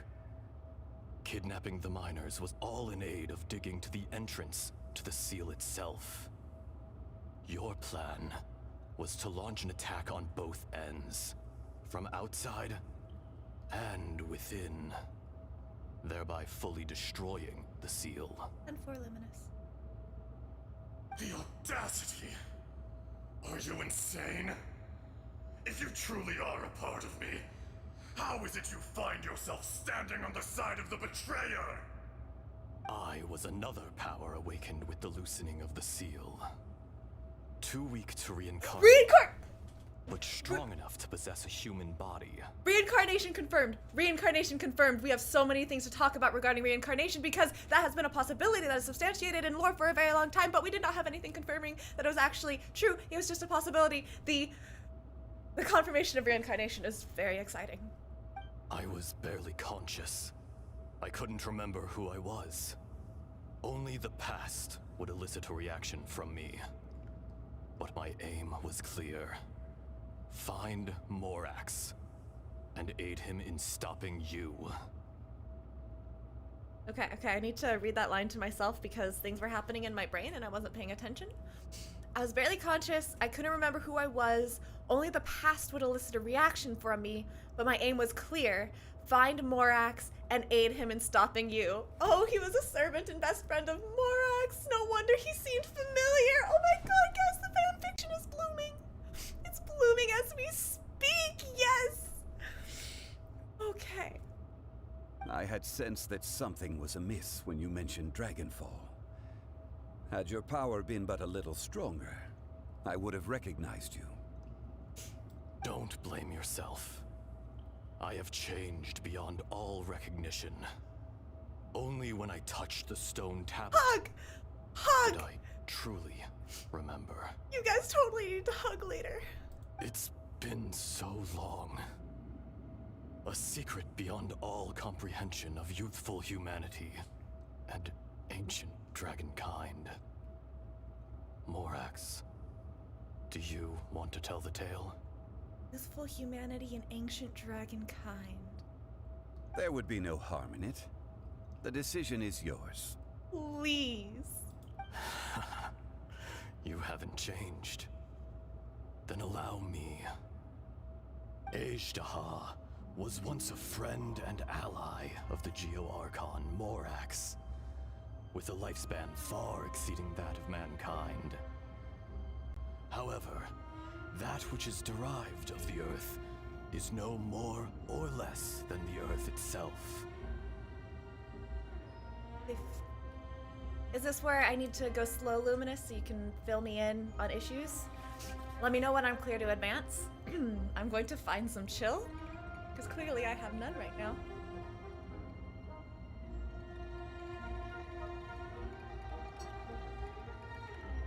Something that is of note to me here. Lifespan far exceeding that of mankind, but not immortal. So, out of the cave. Okay, cool.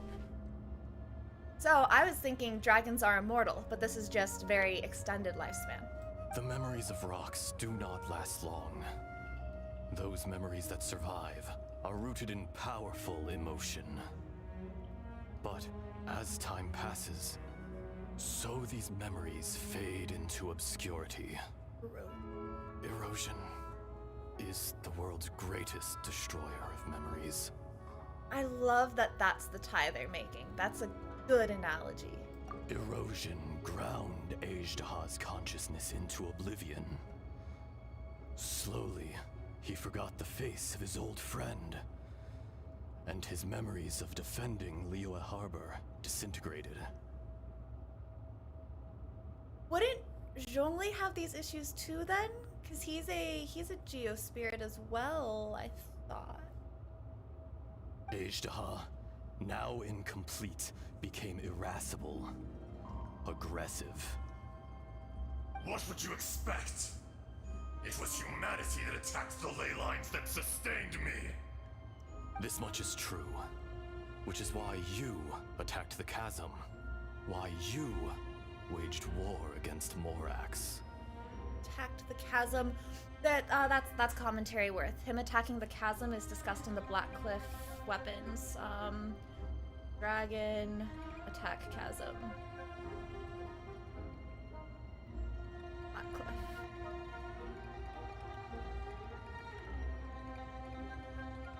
Hello? In the beginning, in order to open up new territory and increase production, the citizens of Liyue came to the mountains to mine. Overexploitation caused the ley lines to quake, which brought untold suffering to us.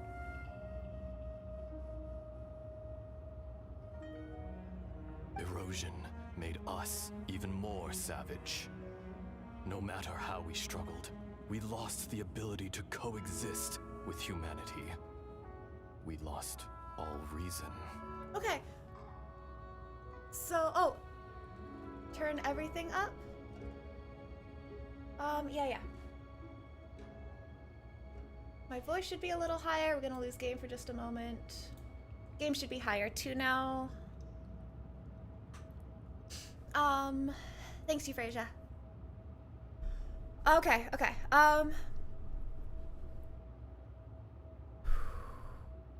Where am I going with this?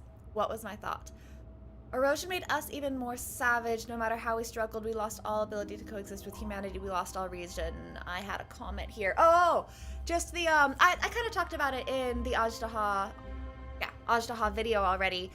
The classic trope of whenever we have a universe with magic in it, in the early days, magic is strong and thriving. Here, magic seems to be based in the ley lines.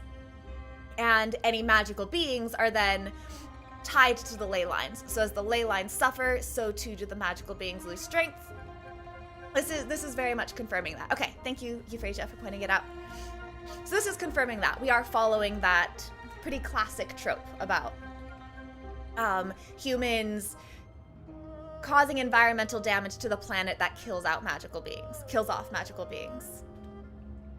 Morax shared with us some of his power to prevent further erosion, but it was futile. Everything returns to dust.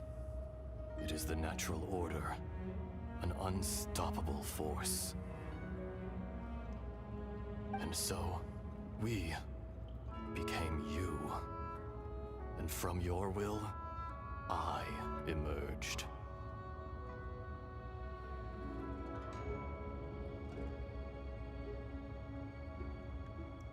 Ooh, Cole, I see you. Returns to dust.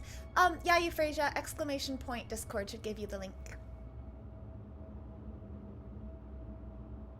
And also, we should be pretty safe from spoilers. We have a spoiler channel, and we shove people into spoiler channel while things are coming up, so should usually be pretty safe. So, we became you, and from your will, I emerged.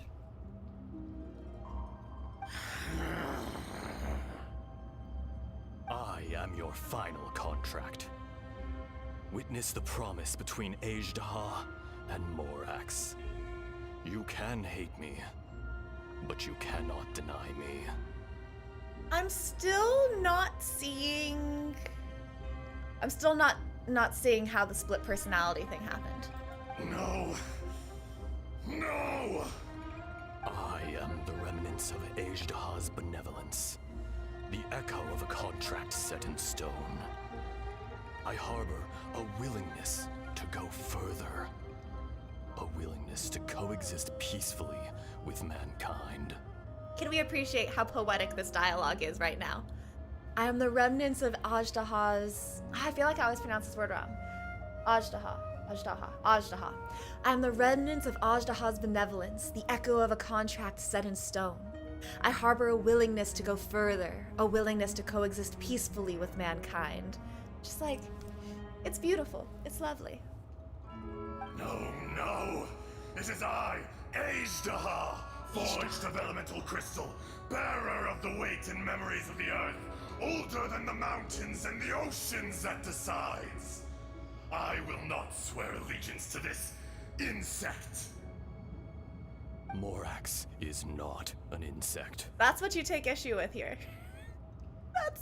That's his comment right here. A lord over insects is nothing but an insect in turn. Ooh, okay. I kind of like that, though. A lord over insects is nothing but an insect in turn. Good job, evil Azhdaha. You forgot yourself. Nobody held Morax in higher regard than you or I. That which you have forgotten, I hold here in my heart. If you are the memory of the earth, then I am the memory of coexistence. Of coexistence with humanity. You are the memory of the earth, then I am the memory of coexistence. All powers under heaven, rise and fall of land and sea. A star appears within the wild. A sun ascends as bright as jade. Strange. What is this feeling? And all this? You are spent, and I will soon disappear. No, don't disappear. Before I do, heed these words. In the wilderness, snow falls on a spring day. In an instant, it will melt. Even where it is fleeting and leaves no trace. Even where it will never fall again. No! That isn't true! I don't accept this as fate! Perhaps it isn't, but it remains an inevitable misfortune. More axe! The little girl vanished. Are you satisfied, Azhdaha? I had to make amends. Satisfaction had no part in it. So, Morax, you call yourself Zhongli these days? Hug! Hug! I Hug! do. Before he disappears, look at this fond face! Look how fond he is! Well, I'm afraid old habits die hard. To me, you're Morax. As you please.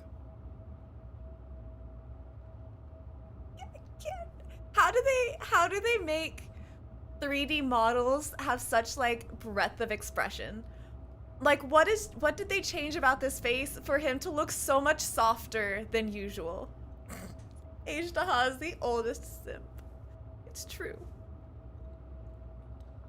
I never did forget your gift of sight. I hardly lifted a finger. Think nothing of it. And yet, you could see. You wouldn't know the yearning of a blind dragon, searching for the sun.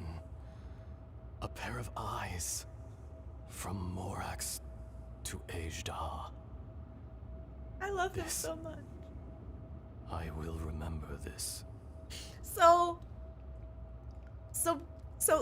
eons ago, Azhdaha was a blind dragon. And Zhongli came to him and gave him sight. And that was the beginning of their friendship. Once again, Zhongli saves someone and they pledge themselves to him out of just like, they say gratefulness, but isn't it more just like by recognizing how inherently kind he is? It's just like, this is a man I will follow. Oh my god, Azhdaha might be the first simp, but I am the biggest. Your power is nearly spent. Ah, perceptive as always, my friend. Shall we get going, you and I? Surely the pressing matter is still that of the miners trapped outside the seal. Zhongli casually making a harem. Indeed. Hence the need to get going. To fix the damage left in your wake. Straight down to business as always. Let's go. Oh my god. That was good. That was so good. Thank you for your sacrifice, Venti. Bye. Oh, that was worthwhile. That was worth everything. I just want to look around the cavern a little bit. This is quite pretty. I like this a lot. Oh man, I wish they let me explore it though, like a little realm. Okay, alright. I will proceed slowly from here on out, Luminous. I am ready.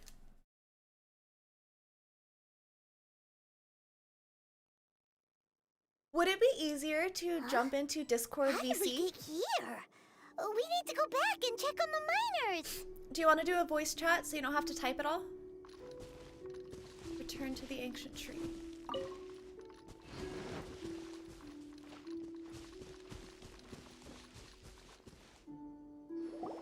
So there you He is are. the third wheel. My men and I found your clues and followed them straight here. We found Mao in a tent at the campsite unconscious. It seems he'll be okay. Cool. Sadly, we found no trace of the other three. Huh? Young Kun, what is...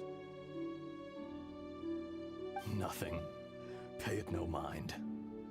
Those three miners are over there, in that cave. Cave? What happened? They're exhausted, but not in danger. Don't worry. Right. Well, thank you, all of you. I better go and see how they're doing. So you're taking them back to Liyue Harbor? Don't worry about my otherworldly glow. Yeah. Oh, it ain't no thing. It feels like Dane. Don't worry about it. You're not meant to know. That's right. Can I come with you? No problem. You rescued my men. I'll be happy to assist all of you in any way I can. I'll be back soon. I need to assess their condition. Kunjun, we should be calling you Azhdaha. You're coming back to Liyue Harbor too, right? He literally just said, "Can I come with you?" Not I. Merely this body. Once I'm gone, the true owner will accompany the miners back to Liyue. Kunjun hails from a family of famous artisans. He too will be famous in time. It would be a shame for someone of his talent to go missing. So you telling me, all right, I've been reading this as just like parts of Azhdaha escaped the seal, so he manifested into these human bodies. What this says just now is that like they were people and they possessed them. So now we have a precedent for possession as well as confirmation of reincarnation. Wait. Possession, precedent. Y'all probably can already tell, but we're gonna be talking about my whole child thing again because precedent for possession helps me there. Boom. But yeah, no.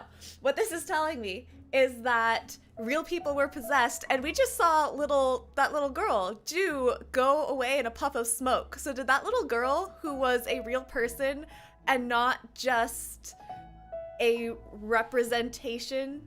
Okay, thank you, Luminous. The girl was the reincarnation, Kunjun was possessed. That's what I was tripping on. I was like, did we just see a real-ass little girl poof out of existence?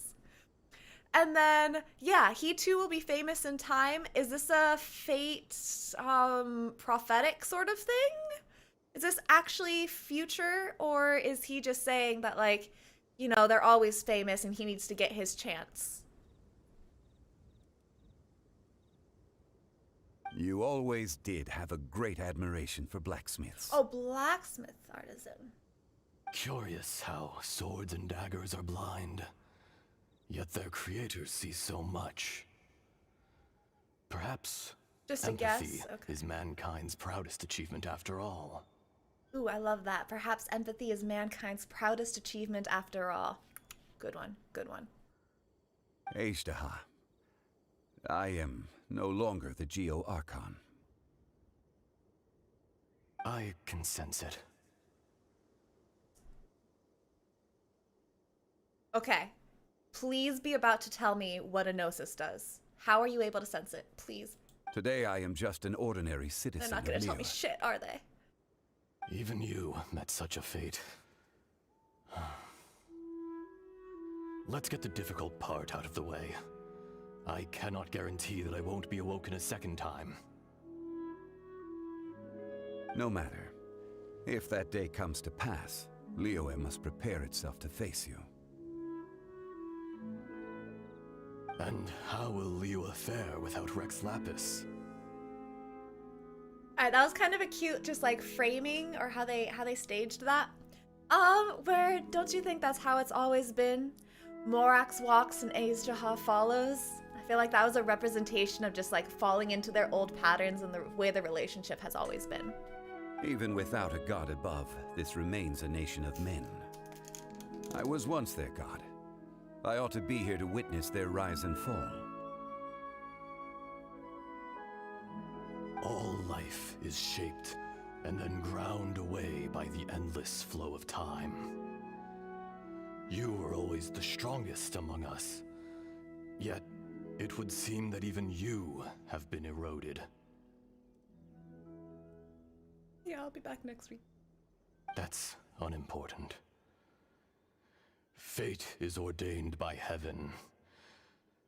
Even if our mission had already concluded, it would be cowardly not to strike out on the road of departure. Wait. What? Fate is ordained by heaven. Even if our mission had already concluded, it would be cowardly not to strike out on the road of departure.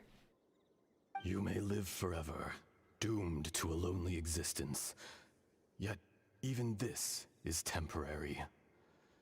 When you reach the end of time, those people, those past and future relationships predetermined by fate, they will be waiting for you. You may live forever. I'm going to be rereading these for a minute because I feel like there's something important being implied here and I don't want to miss it. You may live forever, doomed to a lonely existence, and even this is temporary. When you reach the end of time, those people, those past and future relationships predetermined by fate, they will be waiting for you. When you reach the end of time, are they talking about the cyclic? Why do I always struggle with this word? When I try to say cyclical nature of things, the cyclicity. You know what I'm trying to say. Is he talking about the cycle of the world?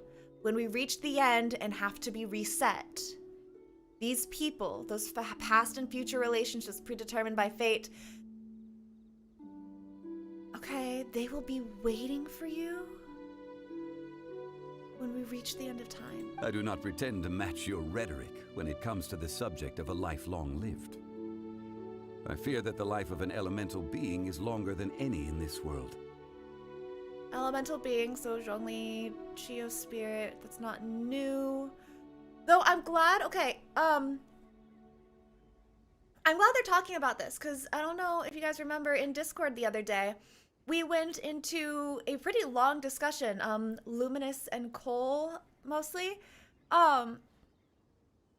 about like what are the elemental beings, what are the illuminated beasts, what are the adepti, what are the guardian winds, just like the nature of just like the species. I always use that word, the species is the closest comparison I can make to this.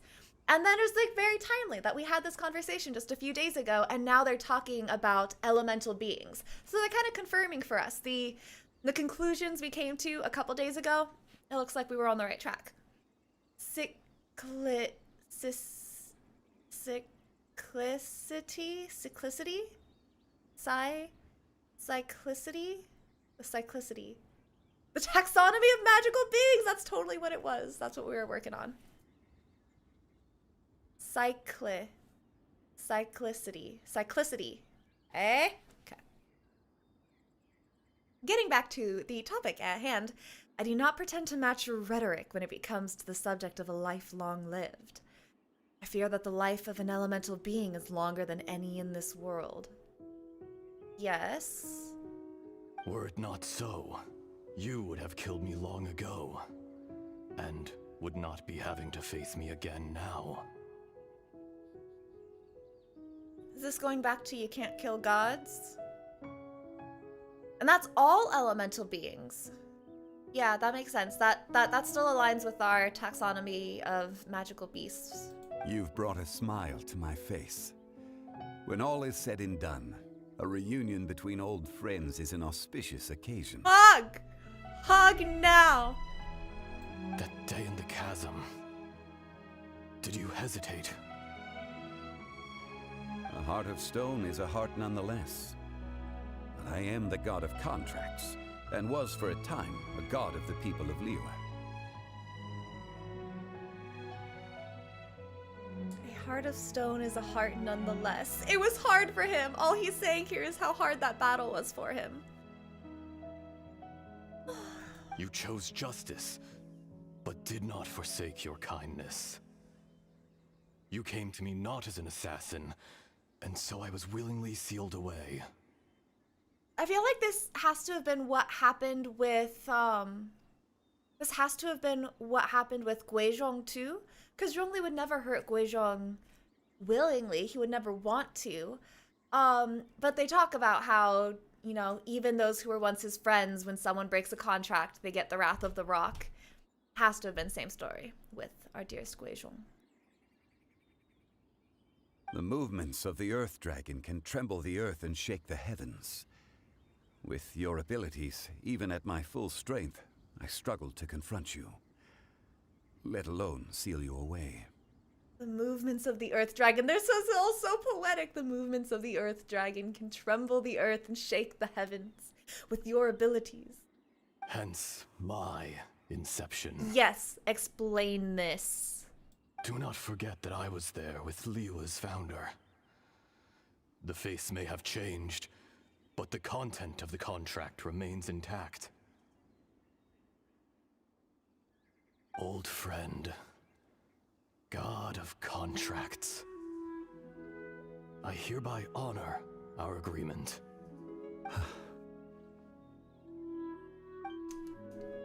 Thank you, Azhdaha.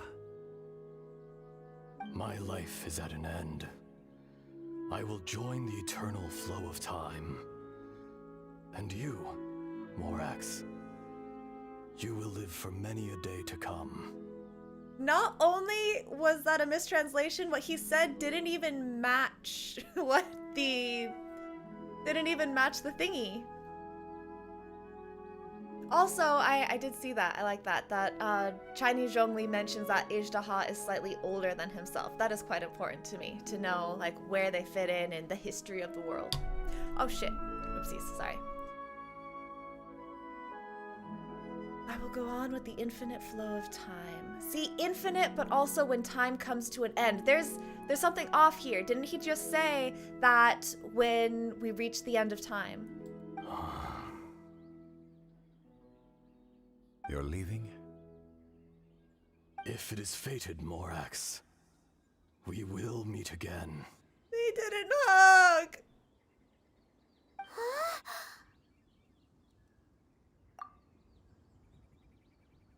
Yes.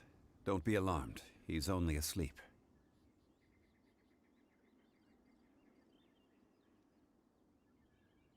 I was among Liyue's founders, as in like he was part of founding Liyue. I love that. How could they miss that? How could they? That's a very important distinction. Thank you. So he was among Liyue's founders, not just, there watching it happen. He founded Liyue with Zhongli. I wonder where this ties in with the Guizhong story. Because what we have of Zhongli's past, like my current understanding of it, is that there were the people of Guili Plains, with Guizhong and Zhongli co-ruling. That people fell with the death of Guizhong during the Archon War, I think during the Archon War. And then afterward, Zhongli founded Liyue. So the whole thing with Azhdaha, God, must have been either at the end of or just after the Archon War for him to be one of the founders. Whoa. During the Archon War? That Okay. was so weird. It was like he suddenly became another person. Paimon, have you not been listening to this poetic shit? In fact, we have yet to meet the real Kunjun.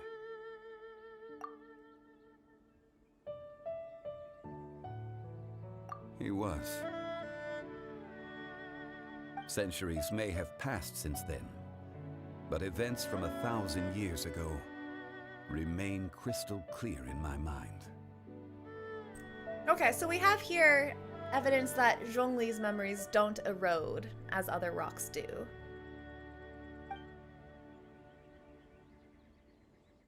In our last tale, Rex Lapis was walking alone in the mountains. He heard a remote voice, unlike any other, coming from a crack in the earth. Most of the ancient geo life forms that live below Liyue are blind, having not seen the sunlight for an age. The voice was sometimes sad and song-like. Other times it was loud and thunderous. The Lord of Geo searched here and there before finally unearthing a strange stone from the bedrock. That's how Azhdaha was.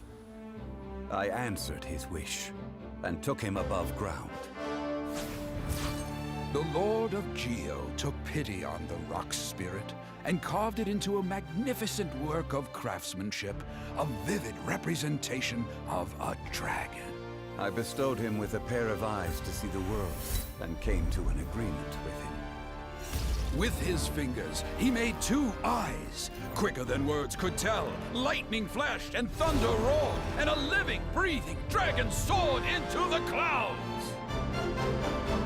I agreed to let him live among the people above ground.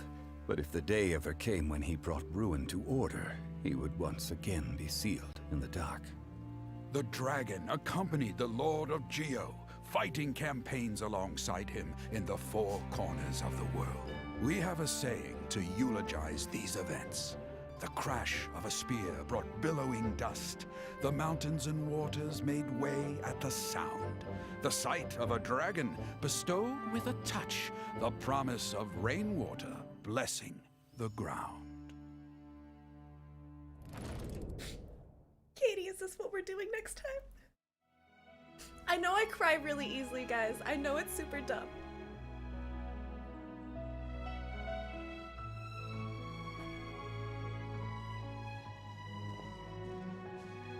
A 1,000 years ago, Azhdaha attacked the chasm. I tried to obstruct him, fighting him tooth and nail down the length and breadth of the mine. Finally, I brought him down and sealed him underground. Okay, thank you, Zhongli. I will listen to you in a moment. I'm sorry, I cry really easily, and it's dumb. But I care very much about these things. I like things that are poetic. They speak to me. Isaac, I love that Azhdaha likes blacksmiths because he was crafted by Morax. We are very much definitely going to be rewatching that in like a minute. Speak to him after the quest when he's standing around? Yes, okay, will do. During that battle, Dragonfall was born. Azhdaha could sense the stone. Subconsciously, he wanted to use it to find me. Okay, so tell me about the stone. Despite being the victor, I could not claim to be stronger than he. And in his heart, he still retained an ounce of goodwill towards me, towards Liyue, towards life above ground. He was willing to be sealed away, but as the erosion set in, he forgot. Even I cannot avoid it, but there is something I understand better than most. When the door opens, it is time to leave. The greater the power, the greater the danger erosion may bring about.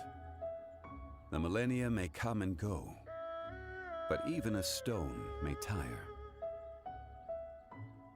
Personally sealing away an old friend.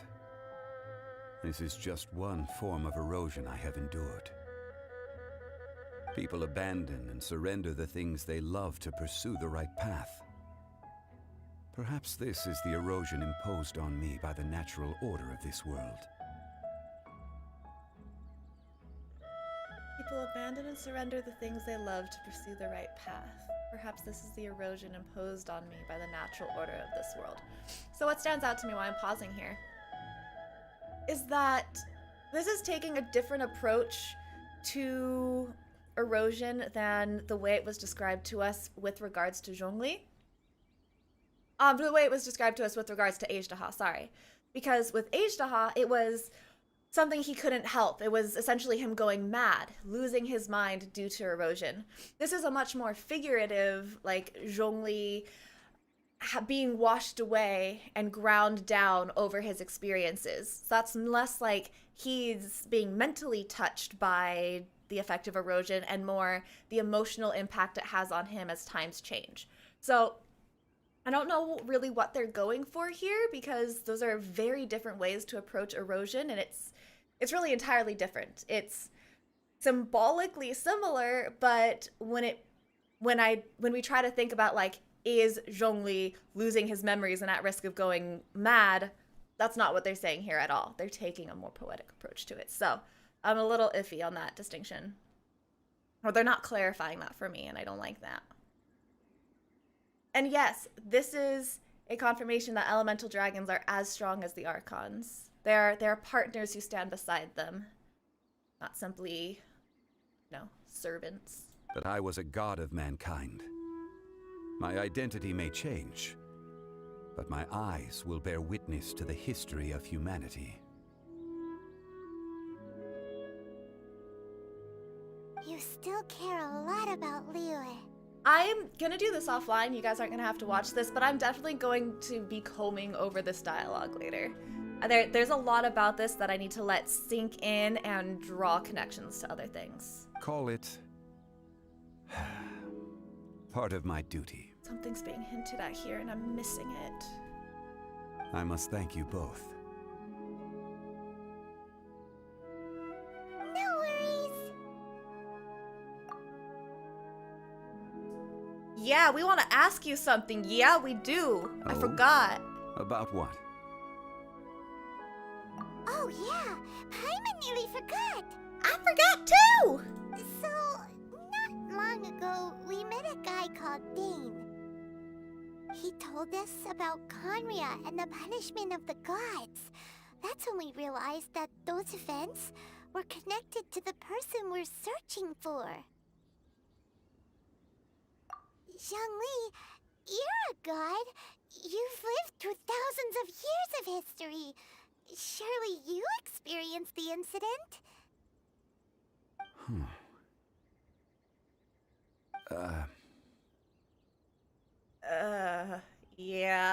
Yeah. I cannot say. Cannot say. Okay, that's something to talk about. Cannot. Not that he doesn't want to, he cannot say. Cannot say. I underlined that with big scribbles. Why? You can't even give us a thread of information? This is so important to us. I understand. But I must apologize. This is my contract. Another close-up on a mouth. Why do I like this one? And I thought that Yanfei's was silly. Is that just the simp speaking? I felt like I was about to scream bubbles. I felt it and then I controlled myself. You mean another past grievance? Like the incident with Azhdaha? Too painful to talk about? No, he literally. It was signed before it all began. I have always honored the contract. And kept my silence. Signed before it all began, so that must be sometime during the Archon War, not during the Cataclysm or anything else. How can you be like that? You two are friends to me. I can assure it brings me no pleasure to disappoint you. But as the god of contracts, I cannot go back on my word. Off to see Venti! Would you be ready to find out? I am always ready to find out. Shut up, Paimon. It appears your understanding of this world continues to grow. There are many events of ages past, many secrets that lie hidden. Having trouble breathing again.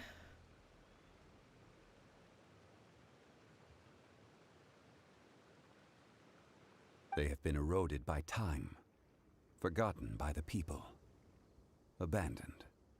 But you are capable of finding them and bringing them into the light. Okay, Zhongli. This is another one. Zhongli cannot say, but he wants us to know. This is what he mentioned. Remember when we asked him why or what he traded his gnosis for? And he was like, oh, he totally blew us off. He was like, you will see in your journey. He wants us to know. There is a dark secret that he cannot expose, but he gave his gnosis to the Tsaritsa so that she can do it. And he wants us to figure out what it is. He disagrees with Celestia. He is as anti-Celestia as anyone else we have. Those who come to witness will witness. Those who are born to remember will remember. If you take the same road as that person, there may be more difficulties ahead. But as long as you firmly believe that you are on the right path, everything has meaning. He has known where Lumine is all along. He knew exactly who we were looking for, and he knew exactly where she was. And he was just like, monkey, monkey no hear, monkey no see, monkey no speak. Speak no evil, see no evil, hear no evil. Oh, Zhongli, Zhongli, Zhongli, my dear. Okay. Totally knew the whole time.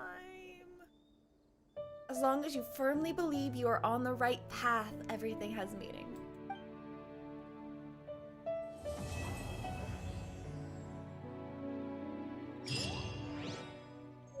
Okay. Okay. I Zhao, please. I think I need a moment.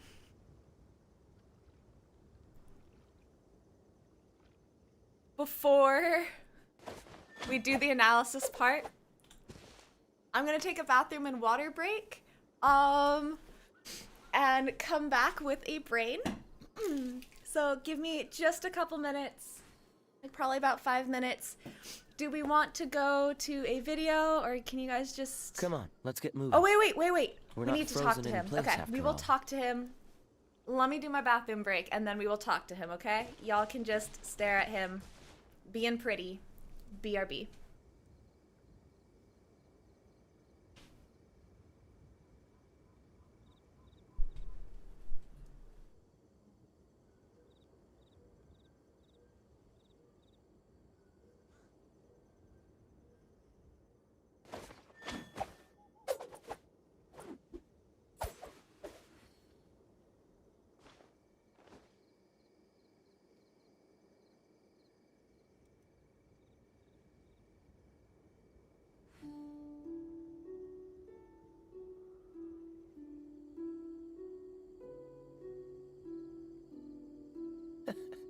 Seems all the other knights already have their hands full.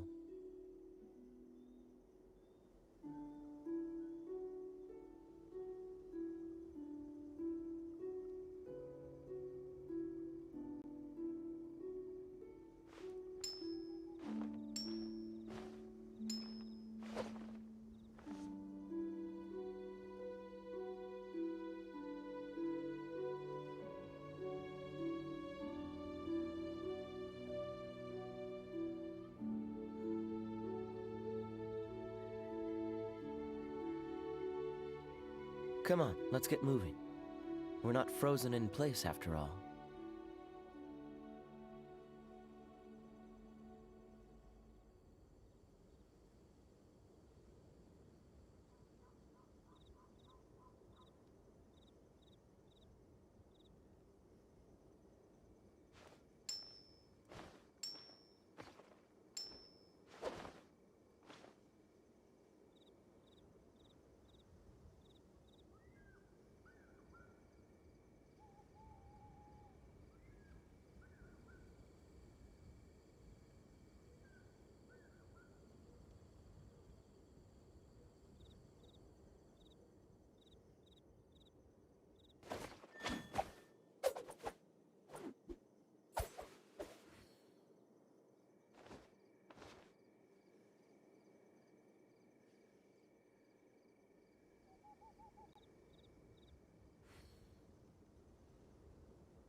Seems all the other knights already have their hands full.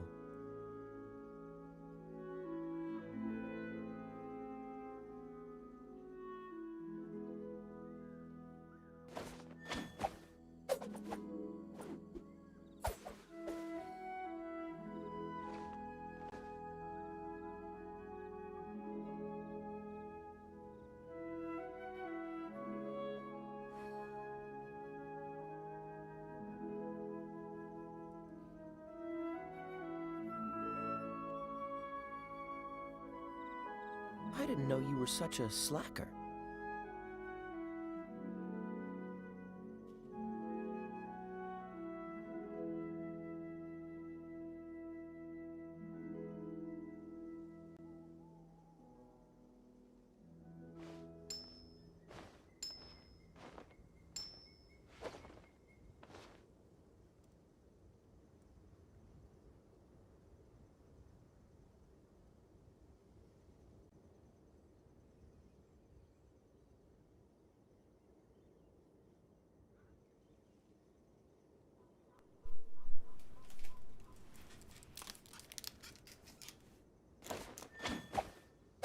Okay.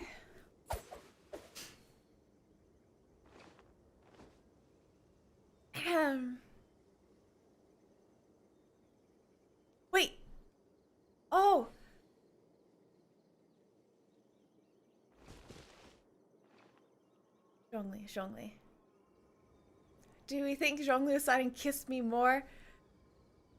No, they really needed to hug. They needed to hug at least. Like Cole mentioned at the beginning, nothing says that they were more than friends. It's totally a valid reading. So kiss is optional. But yeah, Zhongli was saying, hug me, give me a hug before you go. Not even a hug. Grab my shoulder, bump me, you know, just like a bro bump. Zhongli needed some physical contact right there. And yeah, I don't know why they didn't give that to us. He needed some physical contact. This tablet was erected by Mountain Shaper. It names Azhdaha as a terrible dragon, and serves as a warning for later generations to stay away from this place, from the seal. It's a shame. There is a fine line between good and evil. If the good and evil within him could be summarized in a single sentence, well, never mind. My poor boy. Amidst the quiet, only the soft sound of the wind can be heard. Time seems to transform into an invisible river, trickling away. Which has gotta be how things feel for Zhongli all the time. A fleeting moment, 1,000 years in the mortal world. The rocks feel it, so too does the earth and the gods. Fleeting moment, 1,000 years in the morning.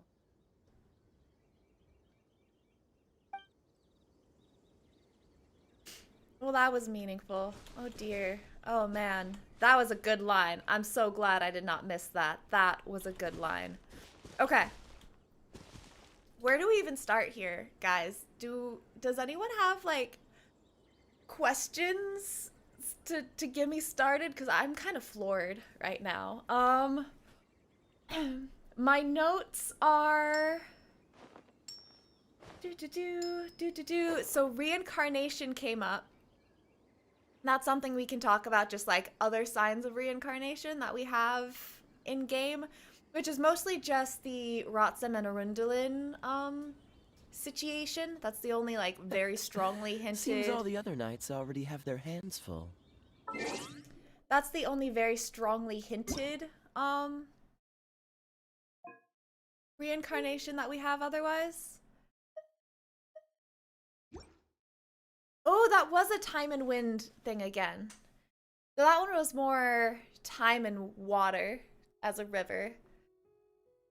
But okay. Things to analyze. Speaking of time, Azhdaha's line there about, oh God, we can see this. We can see this in the archive, travel journal.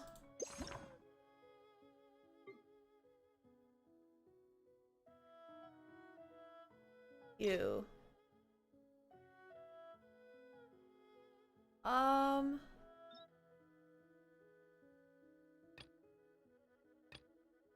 Here we go.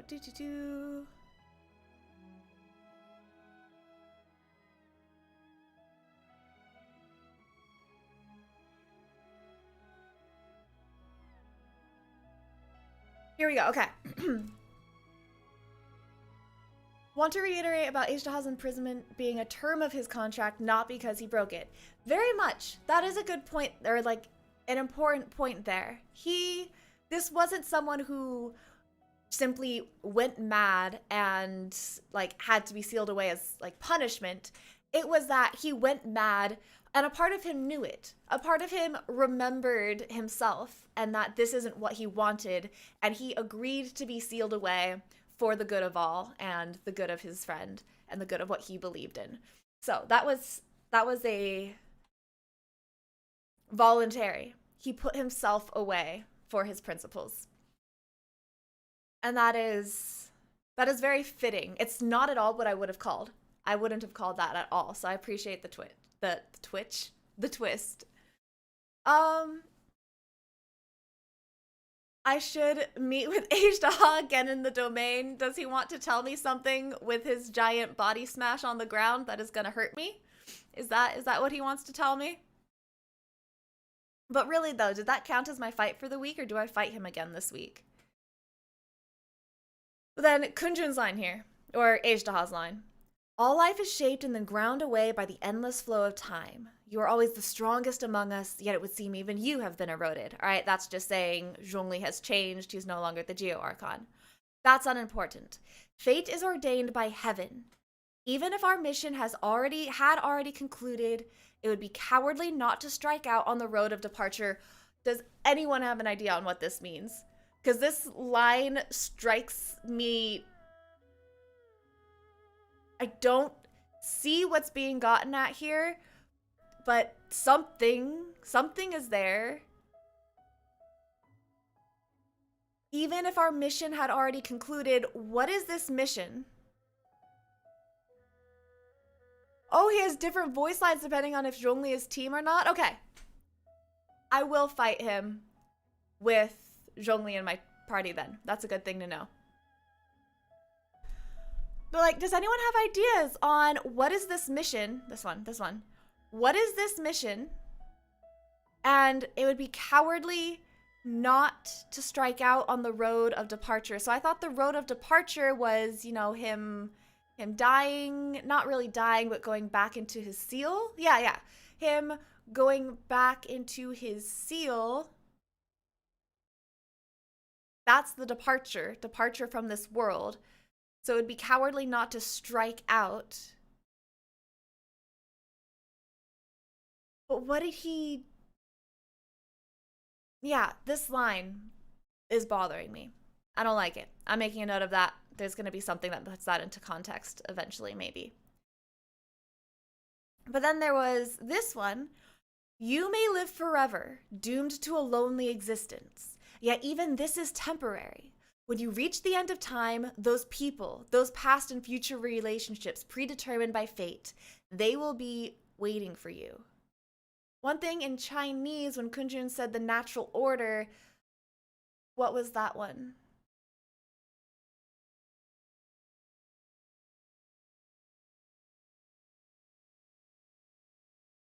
What was the word in Chinese?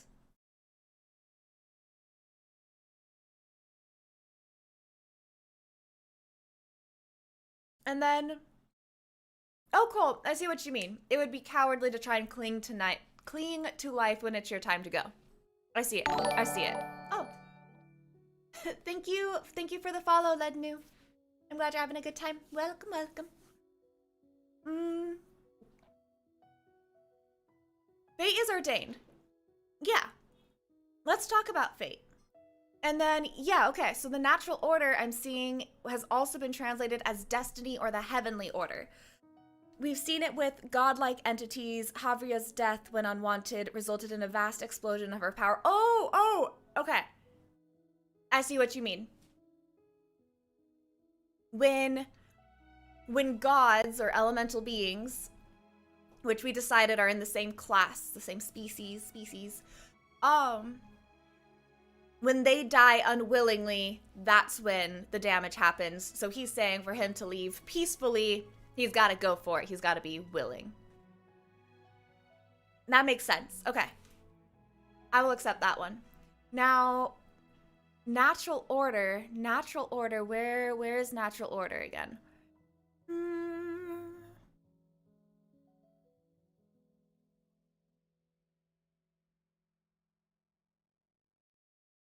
Where is natural order?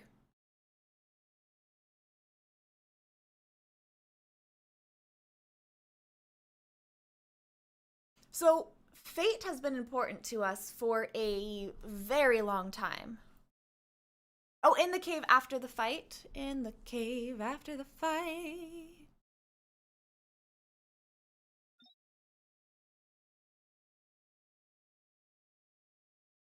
Learn the truth of the situation.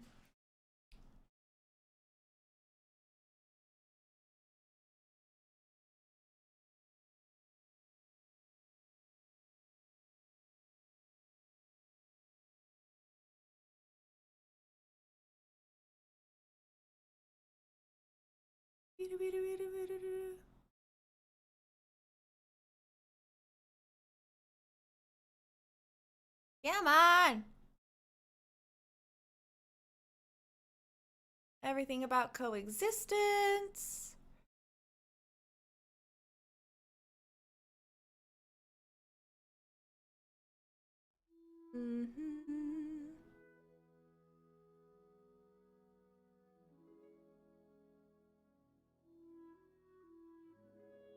Why did I miss this?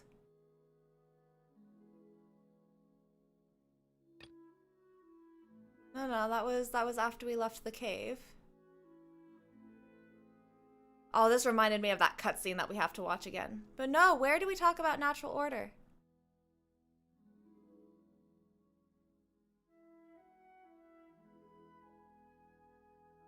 The line itself is probably not that important. I can stop looking for it. Knowing, actually, if we go back to that other line that was talking about fate.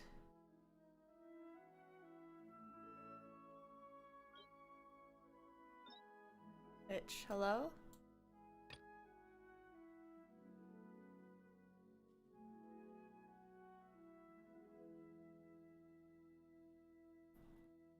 There we go. Back to fate, back to fate. Morak shared with us some of his power. Oh, okay. I can go find that. Morax shared with us some of his power.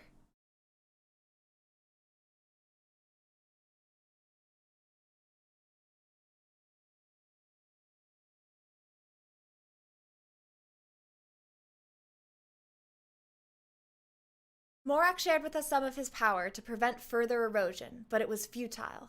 Everything returns to dust. It is the natural order, an unstoppable force. But that was actually heavenly, a celestial order. Now, okay, if it is the natural order, if Celestia says that everything returns to dust, that is a lot different from a natural order because we have our false sky. And I had a realization last night where and I know many other people, have been trying to come up with what's wrong with the sky? Something's wrong with the sky. You want to tell me about that? What is with this false sky? And I had the realization that we have a lot of ties to Gnosticism too. I'm really fond of talking about that. Where Gnosticism is all about how the rule that the world is subjected to is a false god. And if we take a couple logical leaps, the sky, stars, the heavens, celestial objects, and then Celestia, our rule of Celestia, if we have a false sky, sky could just mean false heaven, false gods. So it's entirely possible, and my current hypothesis, that the false sky is not actually anything wrong with the literal stars in the sky, but just saying that the rule by Celestia is rule by false gods. And that very much means that it is not a natural order. It's a false order. It's a contrived order. And that just brings in everything we've learned about fate and how people's constellations, the stars, people's constellations are tied to their fates. The false gods are imposing a fate upon people. And that's pretty much what it comes down to, is it sounds like fate is contrived and forced and not the natural order. And in order for humans to be free of divinity, which is the theme of everything we've seen so far, we also have to overcome fate. So I feel like the entire story here is humanity escaping from fate, from destiny, and obtaining free will. So all of that to say, it's actually very important that natural order is kind of a wrong translation there, because natural order actually contrived order. Now tell me about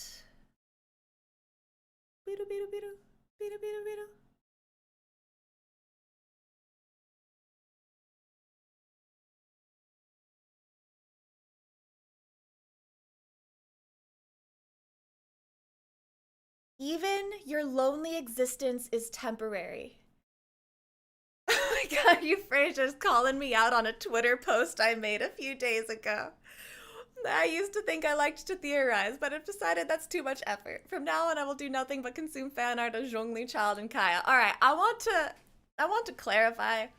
When I made that Twitter post, I I had been staring at a computer screen for like 20 hours and I had not eaten all day. So I was running on caffeine and exhaustion and pure willpower. And I was feeling very, very sad. I was getting this feeling, it's like no matter how hard I try at things, nothing's gonna come through it. So why should I even try? I'm just gonna not try anymore and be a consumer. That's where my headspace was at, because I hadn't slept or eaten for a few days. I literally, while I made that post, I was making myself dinner. 20 minutes later, I had eaten and I was in a much better headspace and I was theorizing again. That was a 20-minute lifespan of Wigan not being a theorist.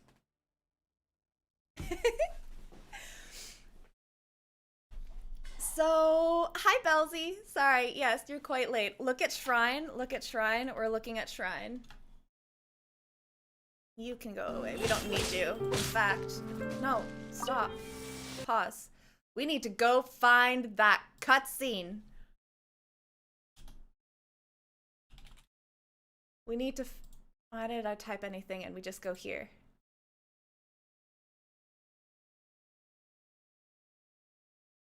Is it not? It's not posted separately? The hell is that? Looking at Shrine, looking at Shrine. Oh, I've been atted in Shrine. Oh boy. Hello. This was my oh boy. What's my thoughts on Genshin Impact devs removing the bunny girls dance?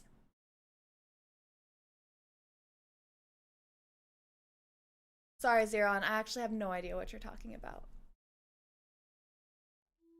But yes, hello. This is gorgeous. You get a simp face. I will be looking at that in big picture when I'm on my personal computer. Ooh, I saw that one. There we go. There's the fan art. Yes. Yes. Cruz, if you are still with us, this was what we've been talking about. There we go. Beautiful. It was super fast. It is so fast. You must have had that on hand.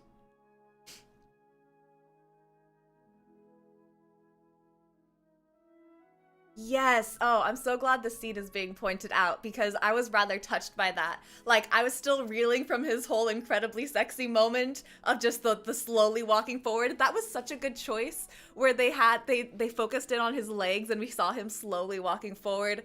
Excellent staging there. That was a beautiful choice. But then the wind happens and he turns around and there's such, oh, it's not quite panic, but it's disturbance. He is perturbed. And oof, that one hit me. Can you go away? This is with regards to, yes. All right, that was a wonderful break. That was definitely worthwhile. I'm not seeing this cutscene and that's super upsetting. What am I supposed to...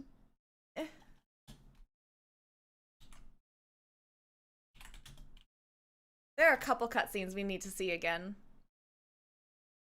Oh, hey.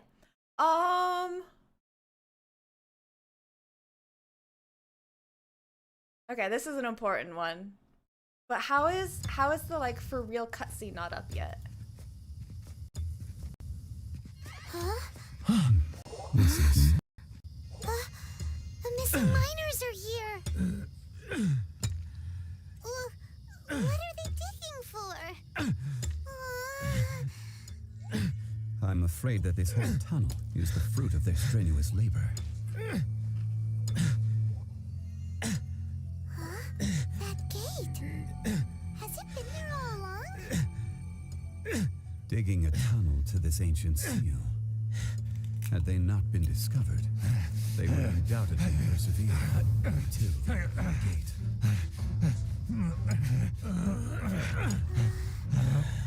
So coming. Here it comes.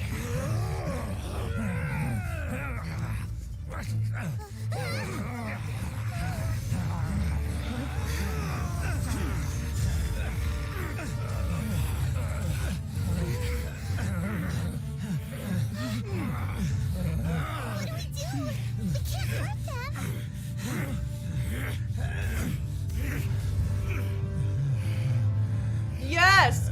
This right here! Oh! It's so good!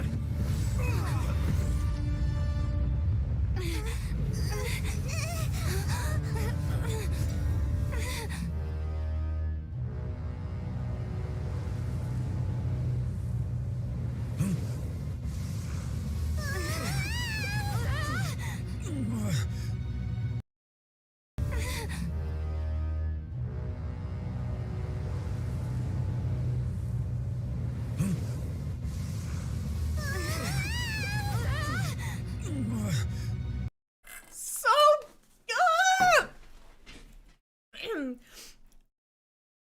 Sometimes I have coherent thoughts. And other times, I'm just that. Here it is. Here it is.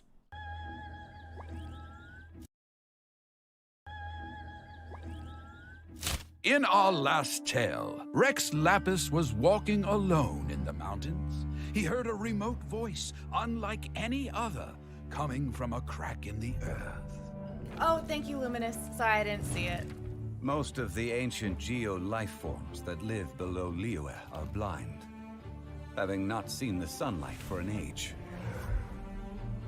The voice was sometimes sad and song-like. Other times it was loud and thunderous. The Lord of Geo searched here and there before finally unearthing a strange stone from the bedrock. This one right That's here. how Azhdaha Yes, this. We must. Okay, first, I love how his outfit here is now sleeveless. Like, it almost looks like he's wearing a dress with a cloak, unless I've seen discussion that these are part of his sleeves and not part of his skin. Because we can see this collar here, so it's more like a bodysuit. Wait, yeah, we don't have to trust the storyteller.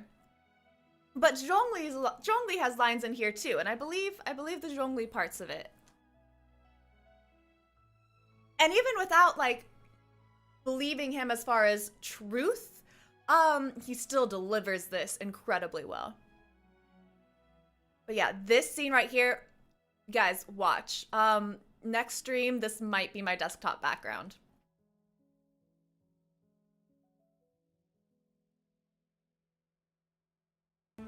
I answered his wish and took him above ground.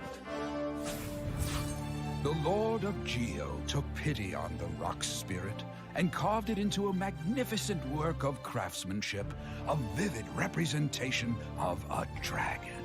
I bestowed him with a pair of eyes to see the world and came to an agreement with him.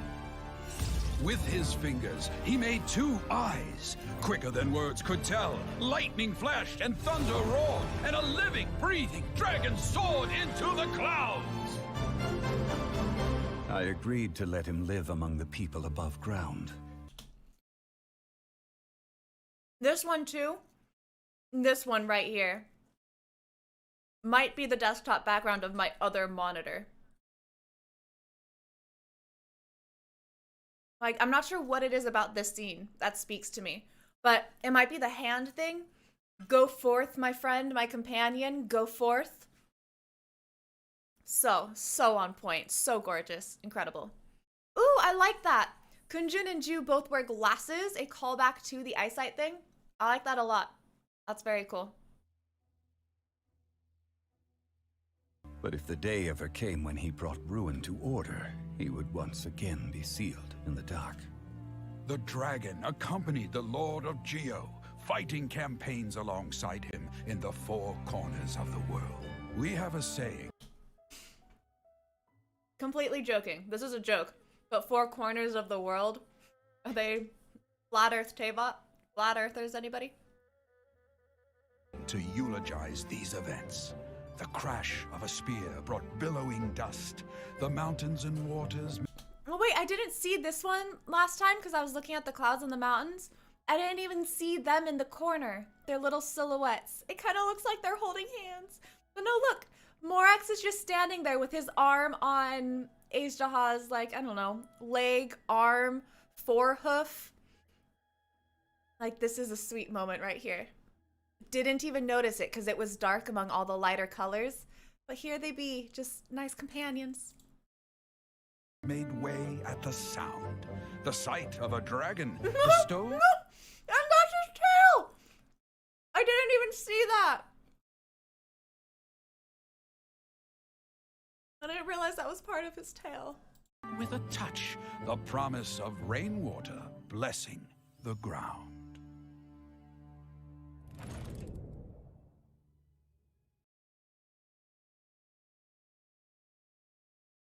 Is that not just the most fantastic thing we've seen in a while? It was so incredibly done. Okay. Going back to the game. I honestly I can't make anything out of these lines right now. We know fate is sus. We know that rule by Celestia is rule by the false gods.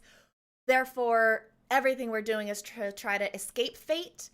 Fate probably has some kind of, that one word that Katie's trying to help me pronounce that I can't, about things going in a cycle.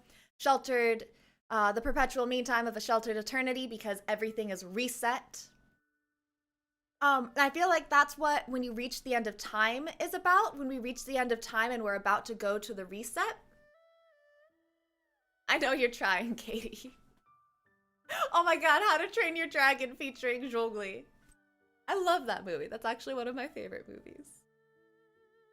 Cyclicity. Cyclicity. Cyclicity. Cyclicity. Cyclicity! I'm going to cyclicity. Cyclicity!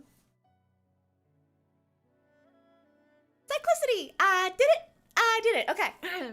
When you reach the end of time is part of the cyclicity of the world, where it's about time to go to the beginning of the cycle. So I feel like that's when you reach the end of time.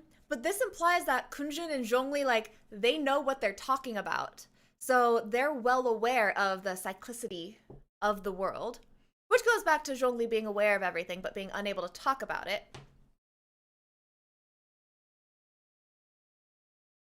And then, I do not pretend to match your rhetorics. Which is just cute. That's just a cute line because it shows what their relationship was, you know? Where Morax always did have trouble understanding people. He wasn't a particularly poetic person. He saw things in simple black and white terms. And then meanwhile, his companion clearly has a poetic bone within him. And this is just little, like, showing that relationship. I don't pretend to match your rhetoric. That was just a cute line, nothing important to it.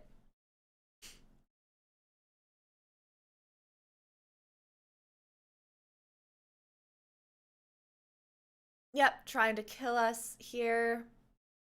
A heart of stone is a heart nonetheless. But I am the god of contracts, and was for a so time quiet for the you god now. of the people of Liyue.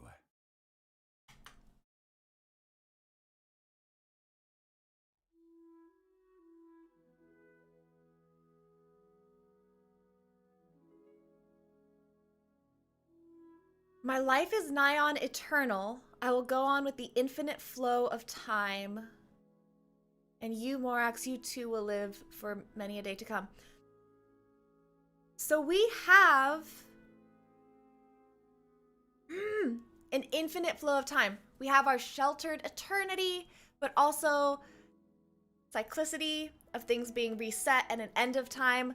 They're hinting at the one true answer here, but I can't think of anything more to say about it than just like, is important, but I can't figure it out right now. Let's talk to Zhongli about people abandon. So this is about, you know, the world changing and him having to change with it. When we talk about confronting him, let's revisit that. Let's revisit the confrontation. Zhongli, you're a god. You've lived through thousands of years of history. Surely you experienced the incident. He cannot say because there was a contract signed before it all began, and he has always honored it and kept his silence.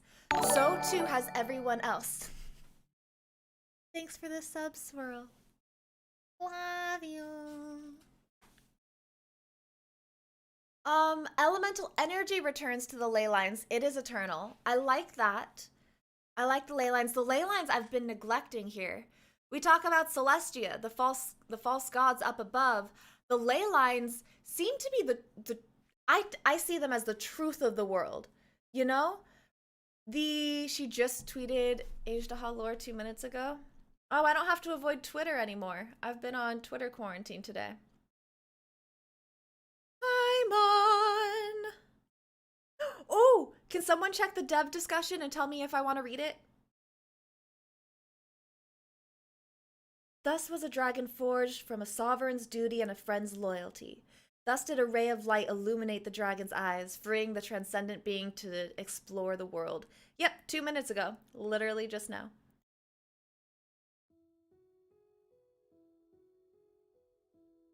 So... Wait, Sheiks, you're invisible today? What?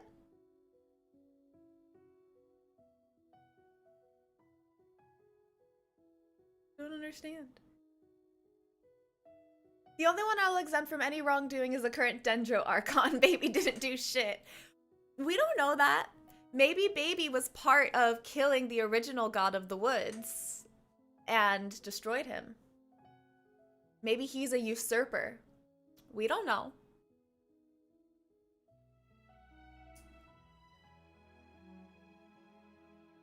Was I in the middle of a thought? Oh! Elemental energy returns to the ley lines. It is eternal. So I think of Celestia as the false gods, the false rule, the false order of the world, and ley lines as the truth of it. Especially because we have that dragon spine lore of the remains of the world tree giving us the frostbearing thing. The frostbearing. The frostbearing thing. Aren't I a great theorizer? Weapons, the frostbearing thing. You're not weapons. You're also not weapons.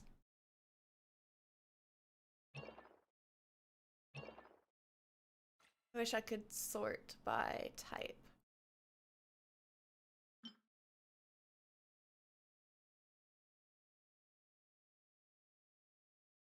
Do I not have it? What's the frostbearing catalyst? Where is it?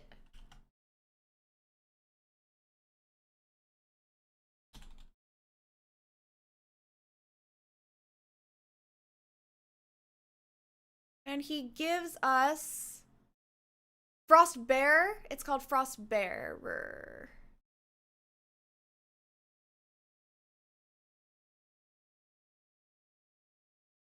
A tangent of a tangent of a tangent. Oh no.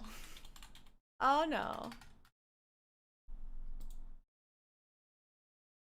This one. I don't know why I don't have it. That's weird. But Frostbearer is all about this one. This is from the perspective of the frost-bearing tree. And it says, "Here for those who dwelt in my safe shadow, for the priests who eulogized me, for that lovely maiden who oft painted upon my form, the princess. For all the happiness they could not possess, I enjoin them it all into this crimson icy fruit. To the ones who can render recompense upon this poisonous world shall it go, and they may carry my innocent, bitter fruit as they enact justice." What this has meant to me, and it has not changed, whatever we learn, this still feels true, that the world tree was the order of the world. That was divinity. And then something happened in Celestia, and Celestia became a rule of false gods and destroyed the tree. So the true nature of the world was almost destroyed. All that's left is the ley lines, and was replaced by Celestia and the Order of the Seven. So if we go back to ley lines are the true order of the world, and ley lines are outside of the false order of Celestia, then that would mean that elemental spirits could live between iterations, between these destructive episodes, this cyclical eternity, they could transcend the cycles and exist across multiple of them. And that would change things. I'm not sure how, but it would be a very meaningful, like, understanding of how the world works.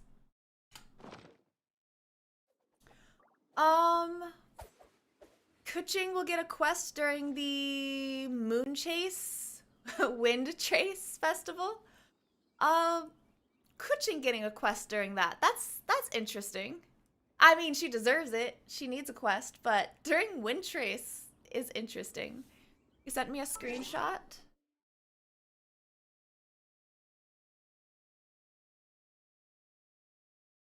I see the Kaya, I see the Kaya and Eula outfit.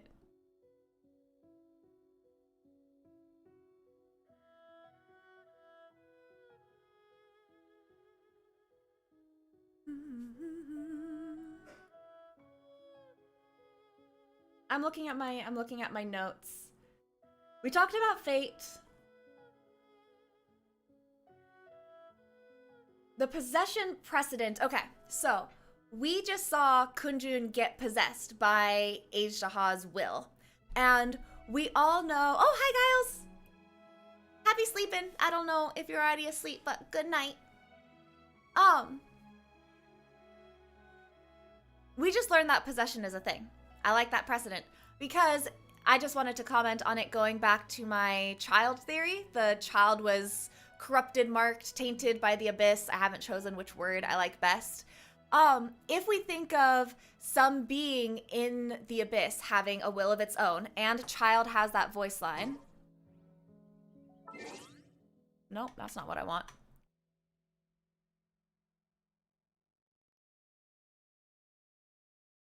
Voice lines, the something interesting.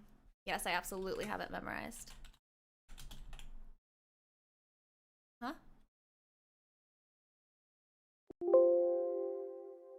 Something to talk about? Where's something interesting? Oh, something to share. Interesting. Oh my god. Something to share or interesting things, and I made it something interesting. But I once ventured deep into the abyss and came face to face with an enormous beast. I don't know its name, all I know is the sight of it chilled me to the bone. But mark my words, one day I will march back in there and behead that beast, and you, comrade, will be my witness. So, oh, I see you, Sheiks. So what stands out to me about this is that the beast was worth mentioning. It could just be a memorable event for him, and that's why it was interesting things. Or it could be that they mentioned the beast for a reason, that the beast has something to do with the lasting mark that the abyss set on him. So if we now see that Azhdaha, an elemental being, was able to possess Kunjun, it's then pretty, like, it's not too much of a stretch to say that this beast was a beast of the abyss that possessed Tartaglia, possessed Ajax, and that's why Ajax has not quite a split personality, but very much incompatible parts of his personality where some of it clearly did not originate from within him. So, that is one of my favorite theories. That's my baby right there. I believe in that theory so hard. And the whole possession precedent just helps me out with that. That's another penny in the Wigby right jar. Reincarnation. If we go back to reincarnation, what was told to us about that? I think it was just a passing line.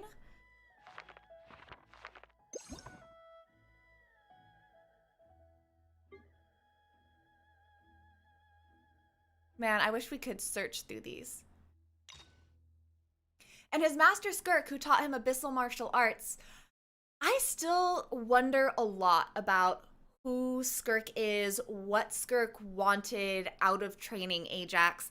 It could have been as benevolent as, you know, she saw a kid lost in the abyss and wanted to teach him to defend himself. Or it could be as far as she was some manifestation of the abyss. Maybe she is an elemental being who has her own agenda in the abyss and pulled him down into it in order to train him to serve her purposes. It could be somewhere in the middle where she had nothing about pulling him in, but once he was there, she saw an opportunity to use him to further her interests. such a big question mark over the Skirk, what are you up to? Hello. That's a really, really big wonder about. And it's entirely possible that she is an elemental being as well. Oh, the monster and Skirk are one and the same. Very well could be. Like, I can't give good commentary on that. I don't have anything to add, but I fully support the thought. That's entirely plausible and would make a lot of sense. I really wish we could search through this because reincarnation. It would be... Man, why is my game so laggy today? I hope I'm... Oh, I might be starting to have memory issues. I'll have to clean up my computer soon. We defeat Azhdaha. Oh, okay, wait. I promise. I'm almost done talking about fate. 1,000 years after you sealed me underground, you return. You should call it by its name, Azhdaha. Fate. Fate. Why was fate important here? Did Zhongli know he would have to face Azhdaha again? Has this happened before and eternity is just repeating itself? I struggle so hard. I just want it all to make sense, you know? I want the pieces to come together in a way that I can be like, ting. That's how it feels, okay? I'm about to try. When something makes sense to me, it's like these puzzle pieces made of light that slot into place. And I get this feeling that feels like a wind chime, a ting in my soul, and I want that ting. I want all of the fate stuff to suddenly slot into place for me, and I want to feel the ting. Sorry. I got distracted. Still sitting here thinking that Reindotter is gold. It could be. It could be. I'm not necessarily convinced. I think that is one answer that works among multiple answers that work. I never say Reindotter absolutely isn't gold. I'm just not yet convinced that she is. Okay, yeah, let's pay attention to this line.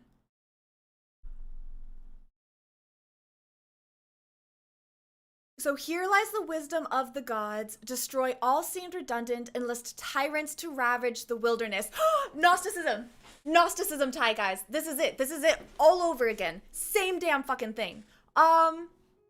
Luminous, the Archons changing the land to their will would gravely damage the ley lines, would it not?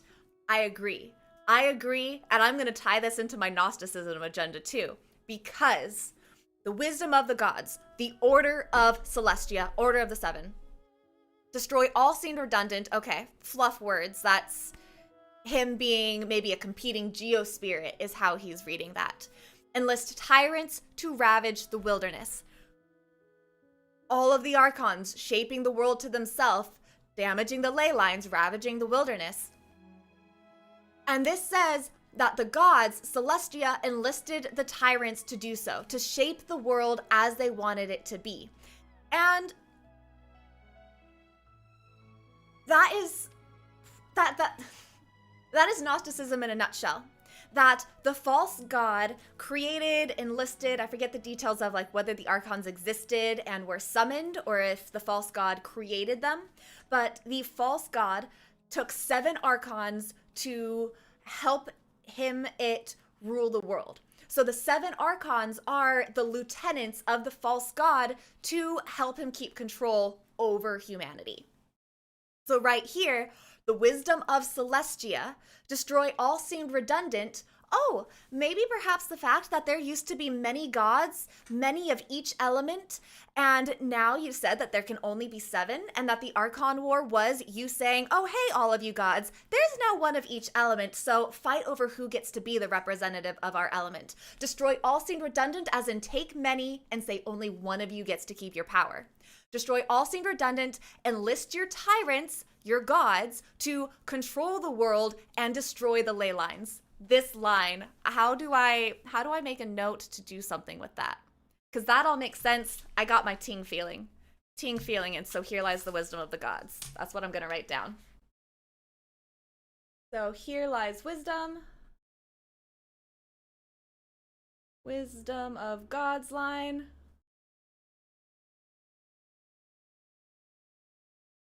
We really need that wig and breathe now, huh? Here lies the wisdom of the gods. Tie to Celestia, tie to Celestia. World tree. Archon war.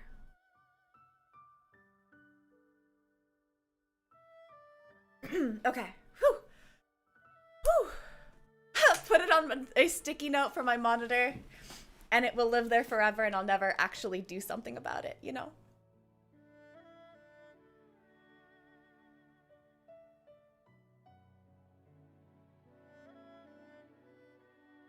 Boo-ba-doo-boo-boo.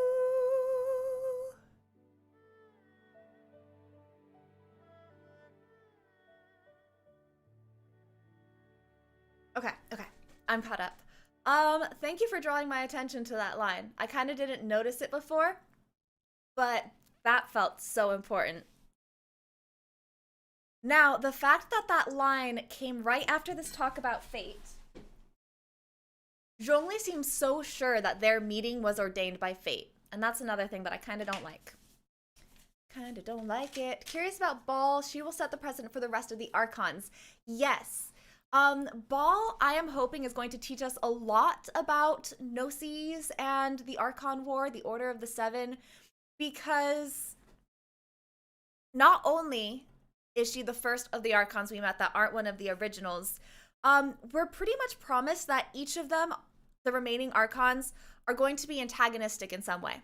We might convert them to our side. They're probably going to have sympathetic stories, and a few of them, thank you, posture checking, hydrating.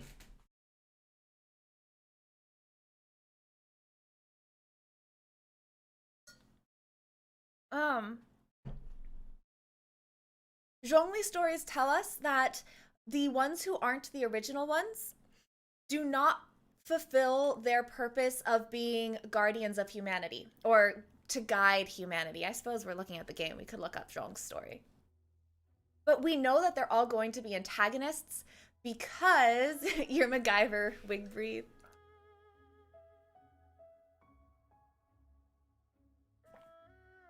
Sorry. I've been keeping Twitch Manager open on my phone so that I can see my redeems, and I accidentally closed it when we finished the chat. Let me open that up again. I forgot all about, my bad.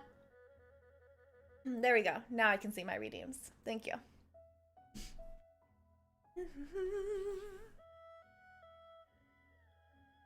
Now, going back up to Sheik's quote. Why do I feel like I'm about to be trolled? I have a lot of swag, how to be really cool. You notice how to turn my swag on. Oh my god. That was such a wall of text, Sheiks. I thought there was going to be something that Zhongli actually said there. I should have known. As soon as I saw swag, I was like, eh?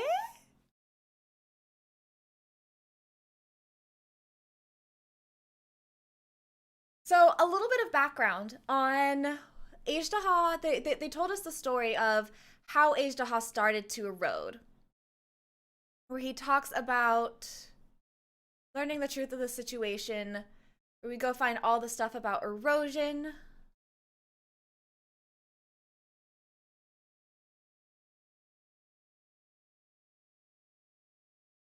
Oh, okay, wait. Reincarnation. I found reincarnation before I found erosion, so let's talk about that. I was another power awakened with the loose. Oh, look. I was another power awakened with the loosening That's of the handy. seal. Too weak to reincarnate, but strong enough to possess a human body. Okay. So he very much could have reincarnated. This means a lot of things. It means that anyone we encounter could be a reincarnated god. Also, so I mentioned earlier, we only have one other place in lore where it seems almost certain that they're reincarnations, is if we look at Kaya and Diluc.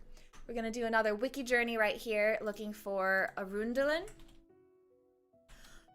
Arundel and Rotsam were important players during the Cataclysm, because I always forget which was which. One of them was the Grand Master of the Knights of Favonius when the Cataclysm hits, and the other one was their second in command. Their shadow, their helper. And the story goes that they were best friends and rivals growing up. Several artifacts are about them at different stages in their lives. I think Adventurer is about them. Unfortunately, that's the only one that comes to mind. But Adventurer and others are all about them. They become knights, and when the Cataclysm hits, the Knights of Favonius lead an expedition to Conria to defend Teyvat, pretty much, to fight the demons spewing forth. And while they're there, I think it's Rotsam. God, I really need to stop mixing them up. They're really just a pair in my mind, and I have no idea which is which. I just know that they're A and B. So Rotsam died during the expedition, and he was the best friend, leaving Arundelin inconsolable. Arundelin was the Grand Master. He came home to Mondstadt and retired. He's like, I lost my best friend. I'm no longer going to be a Grand Master or a soldier or a warrior. And that's why when Durin attacks, Venti and Dvalin have to come into effect and take care of things because the knights were in a really bad place. They had just lost their two strongest members. Then Durin attacks Mondstadt, and Mondstadters are like, we're fucked. We're fucked. The Knights of Favonius are in no place to protect us. Oh God, Barbados, please save us. So Venti woke up and sent Dvalin. And the reason I'm bringing up this huge tangent is because it ties back into reincarnation, where we have a noble who is a prodigy and becomes the Grand Master. We have his friend who he grew up with and who behaves as his shadow, who defends him in all things and works on the dark side of Mondstadt in order to help his friend with everything he needs. We'd have to go into the artifacts, and I'd rather make a video about that so you guys don't have to watch me try to find it. If we're interested, I can do a video on the Rotsam Arundelin story. I really enjoy it. But they tell us across the artifacts that their relationship was very, very similar to Kaya and Diluc. But in an interesting way where it's not clearly like, oh yes, definitely, Kaya is the reincarnation of Rotsam, and yes, definitely, Rotsam is the Diluc is the reincarnation of Arundelin. It's actually more that they come as a unit, and traits from Arundelin and Rotsam got shuffled around and then manifested in Kaya and Diluc. So it's entirely possible with the trait shuffling that they're just supposed to be the story repeated itself. Maybe not actually reincarnations, but just similar enough that we can compare their story and we find that they're related. Or they're actual reincarnations, which is what I prefer, naturally. So the fact that right here, we just got it confirmed that it's possible to reincarnate. And I think that was the implication about Ju, is Ju was the reincarnation. A reincarnation. Just the confirm of reincarnation puts a lot more weight on the Arundelin, the Rotsam and Arundelin story, and what we might want to figure out about them in terms of, all right, now what can it tell us about Kaya and Diluc, mayhaps? Oh, turn up the game volume. Man, it's still really, I forgot that I did this. I'm like, it's really high on Streamlabs. I forgot that I turned it down here because the voice lines kept interrupting us. Let's turn you back up. My apologies.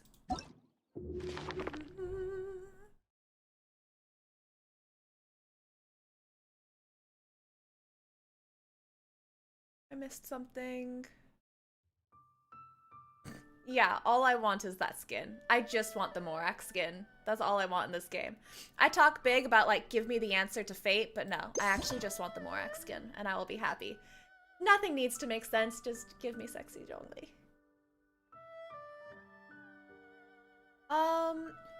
If Venti as an Archon is really that powerful, why did he have to ask the 4 winds? But where are the receipts? Good night, Euphrasia! Thank you for hanging out. I will see you. I'm a total simp. We all know that. I think I'm kind of out of things to say on analysis. The last kind of comment that I have in here is, ooh, that's a good picture. Ooh, look at that. Last kind of comment before I go to the last section, which is making sure we read the lore for Azhdaha's drops and his living beings, is I highly encourage you to look at the lore for the Blackcliff weapons. I'm putting together the story because the lore of the Blackcliff weapons is about this family of blacksmiths that's actually mentioned in another set of weapons as well. But the Blackcliff are the ones who are the ones that specifically talk about the dragon.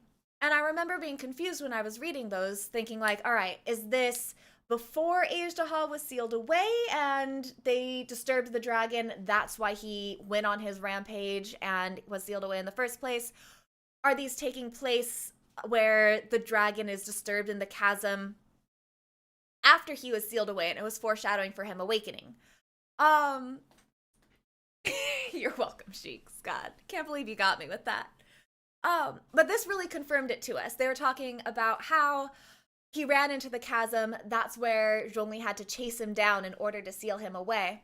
And that means that when the Blackcliff weapons talk about the angry dragon within the chasm, it was before he was sealed away, part of causing him to be sealed away.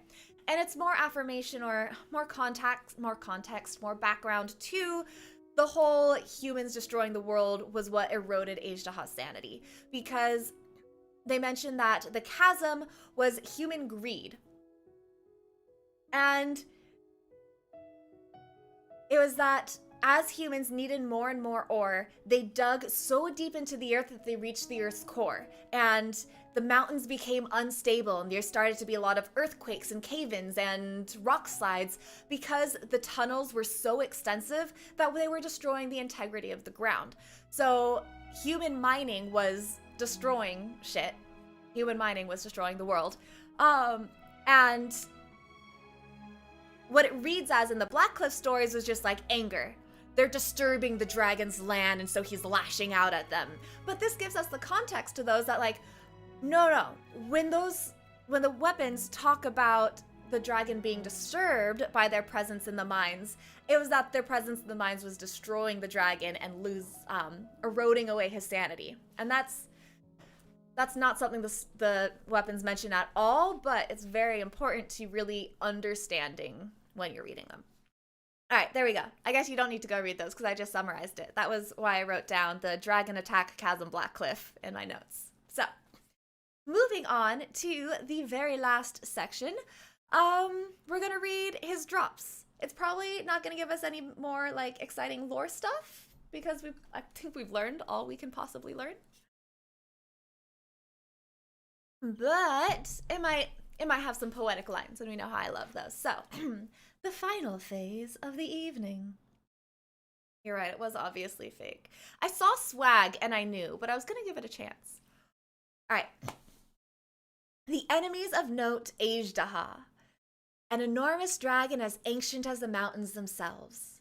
In an age that has all but faded from memory, he stood shoulder to shoulder with the one who ruled over a harbor of stone.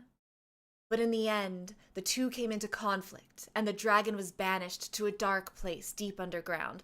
How sad is that? I mean, I know they talk about it in that the beautiful cutscene of like he was given light, he was brought to the overworld, and then his not punishment, but the terms of his contract for becoming a damaging effect was to go back underground.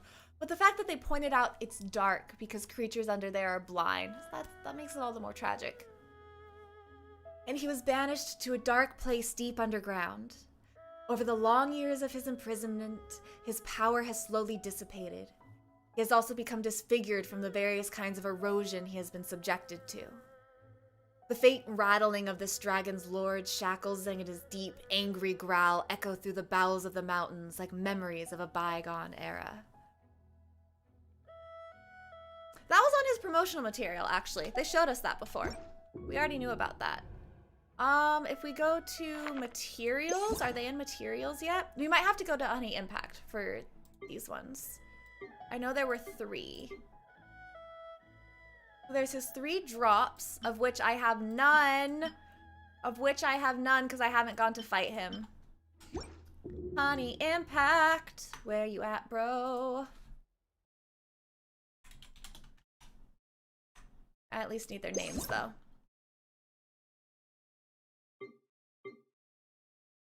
Dragon Lord's Crown.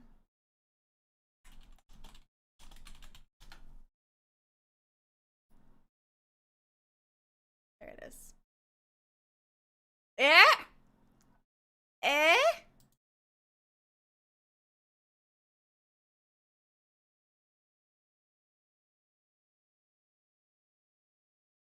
Okay, it's over here. So 3 drops and then 1 weapon. Horns created from hardened jade crystallized over 1,000 years are the natural crown of the Dragon King. Infused with spirit and carved from bedrock, it was born from the mountain's heart to show the strength of the earth to the land amidst monoliths, and its long golden horns are the mark of its ancient strife with an ancient lord. For a time, this horn was shattered and lost its luster, but now it gleams cold and gold as it sits in your palm. So, I kind of don't know what this line is about, because I thought it was going to be about Azhdaha coming to peace with Zhongli, but it was actually the split personality being the one part that was never mad at him and the one part that's mad and can never forgive him. So I'm not sure what this line is about to get at. Infused with spirit and carved from bedrock, it was born from the mountain's heart. I kind of like this line. That infused with spirit and carved from bedrock, it was born from the mountain's heart to show the strength of the earth to the land amidst monoliths. I just imagined him, you know, walking around Liyue with Zhongli, like, you know, sassy goat. Like this. Like, look at my horns. Look how gorgeous my horns are. So regal. Like, look Liyueans. The power of the earth in my glorious horns. Imagine a time when Azhdaha wasn't sad. Blood Jade Branch.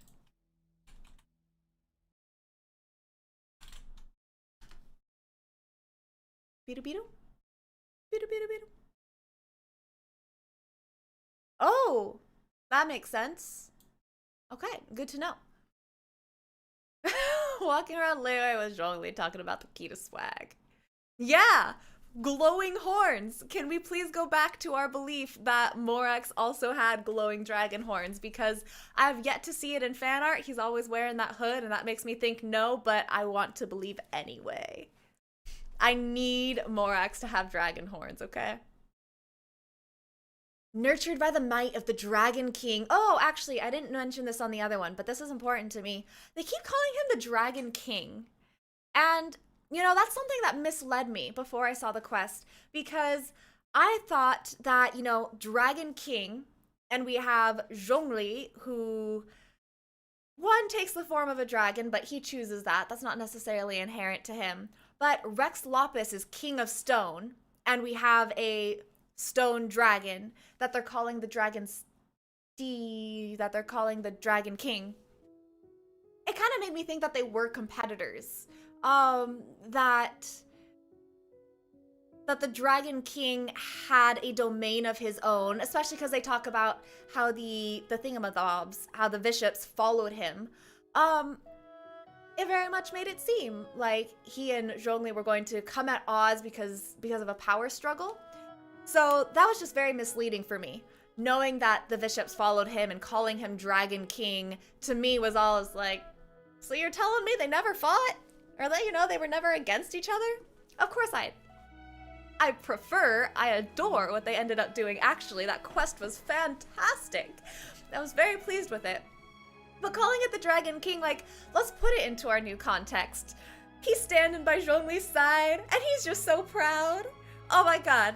Okay, I'm going back to Smug Goat. I have now determined that before all of this tragic shit of the erosion and him losing his mind, back when they were just traveling the land together, Azhdaha totally had this personality right here.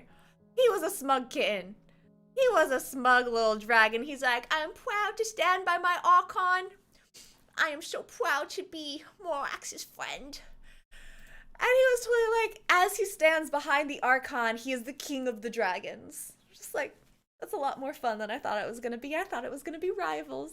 And it's actually just buddies. My buddy, my pal. Hello! I have no idea how the letters in your username turn into a word. Rikshin Bauk. Rikshin Bauk. Hello, welcome, welcome. Gilded Scale is our last drop. Gilded Scale.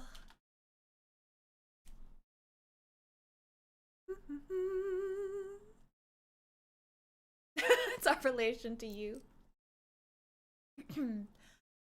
Scaled. Oh my god, I didn't even read that one. I got all distracted by Dragon King and didn't read it. Nurtured by the might of the Dragon King, these bone branches glitter with strange, unique colors. Thank you for the follow, Rikshin Bao. Rikshin Bauk. I'm glad you're having a good time. Glitter with strange, unique colors. Hatred coursed through the natural streams and kissed the cold moonlight, and from them were these crystalline branches born and grown. Even though they were severed in battle, these branches steeped in dragon blood rustle as if eternally ill at ease. So this one's a much more depressing than the other ones. It's the part of Azhdaha that has gone mad and can never forgive him. But it takes us back to our tree, where it's just like our tree is infused with that ancient hatred, and it's the wrathful remnants of the evil gods all over again. That leads me to think, I wonder how common this case is. If all gods are elemental beings, and all elemental beings are being damaged by the weakening ley lines, then is this the strife of, like, Zhongli's under this contract. Zhongli and the other Archons are under this contract enforced by Celestia. But by enacting Celestia's will, they're also, like, destroying the ley lines, which is their own life force. They're harming themselves, and I wonder if they're well aware that they're harming themselves and their friends due to this contract. Just opens up so many questions of why in the first place did they go along with it? What happened to cause it? But even more than that, shoot, where was I going? Oh, I said earlier that, like, this is probably what happened to Guizhong too. Guizhong lost her mind and became an enemy, so Zhongli had to deal with her. I wonder how many gods this has happened to. How many of these wrathful remnants are not wrathful, but they have lost their minds due to the weakening ley lines? Are we just full of not wrathful and evil gods, but mad gods, insane gods? And I like that explanation a lot more than the information they gave us in Zhao's stories about them being evil. Zhongli and Luke? Fuck. I hate other people's good luck. I'm jealous. I'm bitter at anyone who has members of the Husbando squad and I don't. Which is anyone who has Diluc or Tartaglia. Someday I will have my Husbando team, and I'm gonna run them. They're gonna be terribly ineffective, but I'm gonna run them anyway.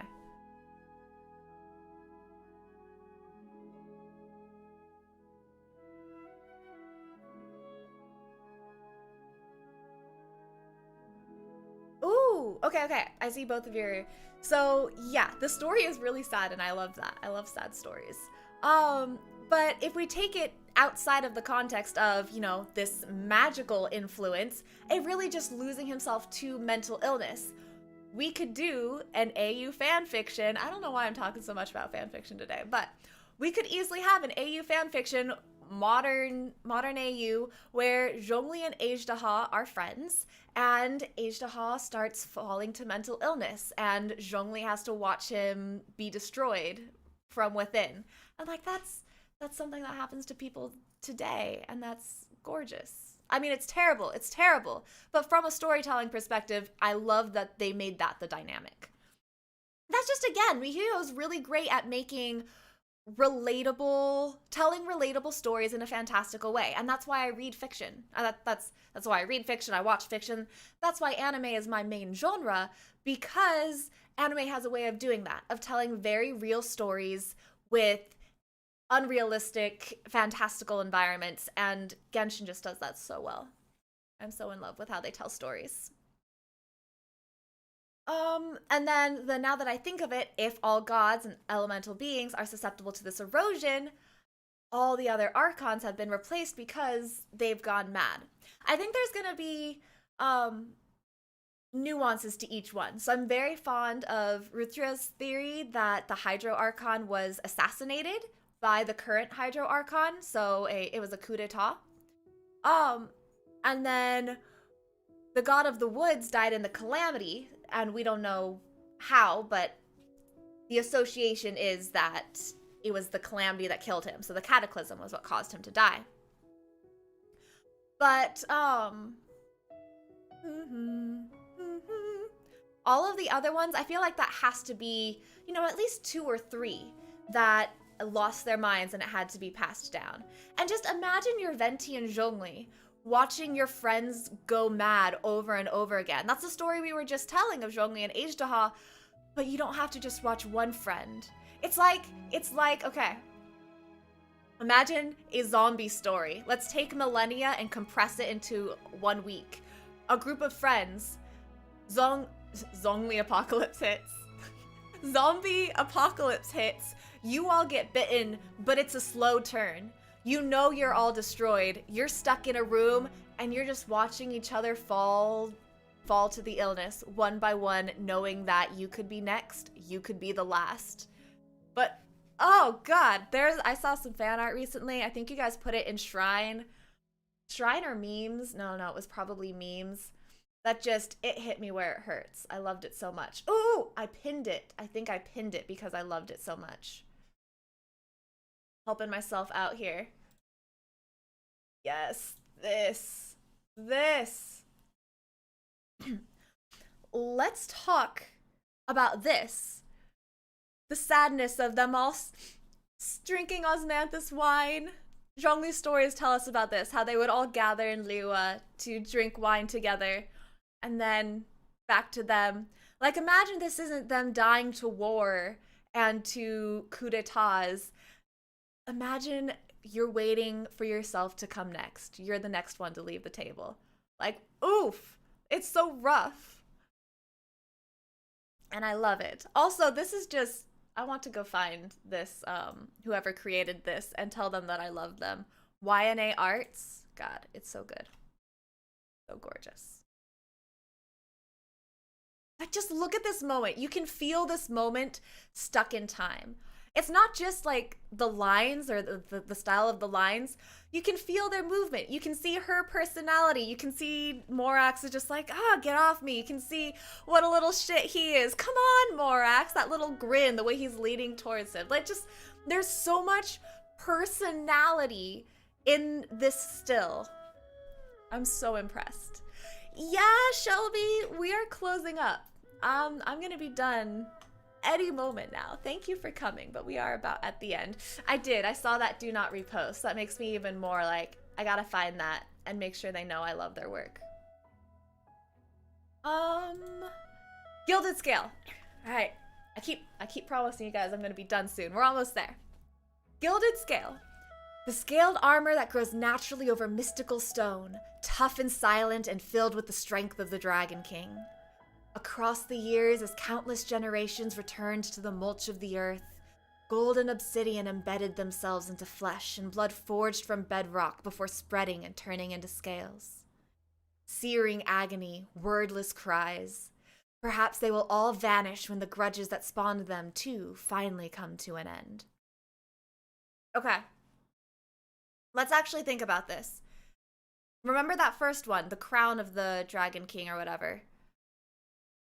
I mentioned that the way its last paragraph sounded, of it was dull and now it shines, sounded that they reconciled. This also sounds like they reconciled. Perhaps they will all vanish when grudges that spawned them too finally come to an end. Prior to the quest, I read this as, whoa, I just got weirdly woozy. Okay, sorry, that was a moment. I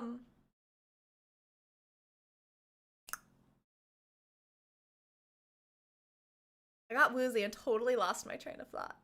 Oh, I was reading this before the quest as grudges between Zhongli and Azhdaha. But what we saw was that the part of Azhdaha that is angry is never going to forgive him, and that the part of Azhdaha that isn't angry never was. So there was no grudge to finally come to an end. So let's think about what this line could mean, knowing that it's not that. Yes, I'll hydrate.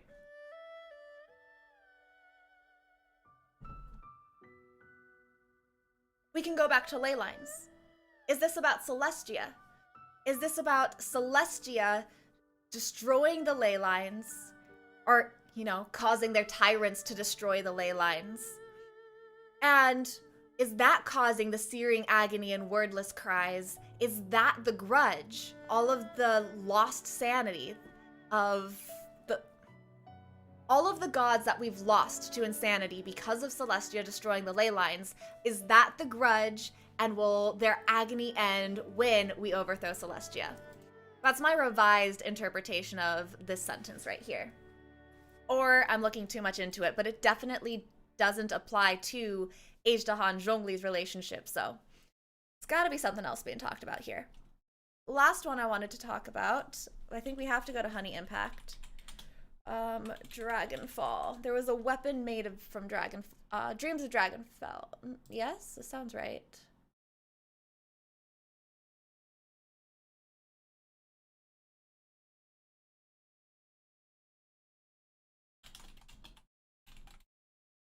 Going on here?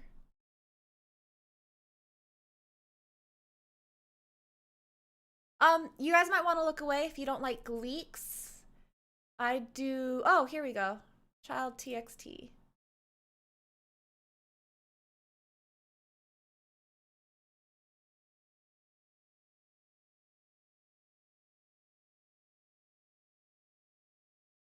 Ah, yes, yes. Actually, wait. One moment. I posted. Here we go. I just don't like reading the Honey Impact thing. I like the white on black better. So we have Dreams of Dragonfell. The roots of the mountains play host to a sleeping dragon far more ancient than they. In his indolent nap, the Dragon King dreamed of chariots and lunar palaces. In his sweet dream, the Dragon King saw again the little comrades it once followed. If we ride on your back and cross these mountains, we can reach the palace on the moon, right? This is the Dragon King's dream. A dream of the past that he dreams is his subterranean slumber. Sometimes, when he is awoken from the stream by pain, he remembers the words he said the day he turned on that man, rendering their paths contrary. Just as I have brought peace to the land alongside you all, so too shall I cause the mountains to split open like dragon teeth. And they shall cause your great towers to collapse and the cities to fall into earthen chasms. Why did he say such things? He had loved the land where he had shared fond memories with that person. He had loved the tiny lives whom that person had gathered under their wing. How did things turn out like this? At times, the imprisoned Dragon King descends into such thoughts. A shame, then, that thinking is no longer his strong suit. For when he remembers the end. The scorching arrows that pierced his flesh, the suffocation as his throat was grasped, and the heart-rending agony of that person's cold, dissecting golden gaze. I remember why I posted this on Twitter now. I read that and I was like, ooh, shivers. Ooh. And then, yeah, I'm glad. This is like making notes to myself. That the depiction of Zhongli here, where he has fond memories of loving the land and loving the tiny lives whom that person gathered under their wing. Such gentleness, showing the gentleness and kindness of Zhongli, and then the agony of his cold, dissecting, golden gaze. Like, can we be any more in love with Zhongli? Is it possible for us to love Zhongli any more than we do right now? Because I don't think so. I think my simpery is maxed. But there we go. Okay, that was everything I wanted to cover today. We can go back to this one. Okay, we went through the playthrough. We did some analysis, very tangentialized analysis. Y'all knew that was coming. I'm not even gonna apologize for it. At least I did it after instead of during. And then the lore reading. So we got through everything. I'm not gonna do it tonight because I've got other shit to do. But I will go through and timestamp the recording as well, so it's clear, just like, here's the playthrough, here is each section of analysis we did, and then here are the lore readings. So sometime this week I'll get to that, but I'm not gonna promise it's gonna be super soon. Sure, yeah. Thank you everyone for coming. Have a wonderful evening. I'm gonna be on tomorrow as well for the Yanfei overview, and it's gonna be formatted very much like this, where there's nothing to play through because I actually already did Yanfei's quest. I didn't realize the housing quest was gonna be about Yanfei, so I just did that one. I didn't realize it was gonna be so important. So no playthrough for that, but going to go through all of Yanfei's stories, learn all about her backstory, of course do the usual analysis with that, and then go into her character design, her animations, my usual, just like, oh, look how gorgeous they make them. But yes, tomorrow's gonna be very narration heavy, learning all about Yanfei's backstory. So I will see y'all laters. Thank you for joining. YouTube, you're gonna have an awkward moment while I switch over to Twitch and turn on a raid. We should have Crisp live right now, and I feel like we should go talk to Crisp. Boop-a-doo. So that was my goodbye, and I always forget to prepare my raids beforehand. I always say goodbye, and then I'm like, oh. But Crisp Steen. Why? I always misspell it. Crisp Steen. Go. There we go. Raid is getting ready. Thank you all for coming, and I will see you tomorrow. Bye. Bye in 2 seconds. Bye in 1 second. Bye.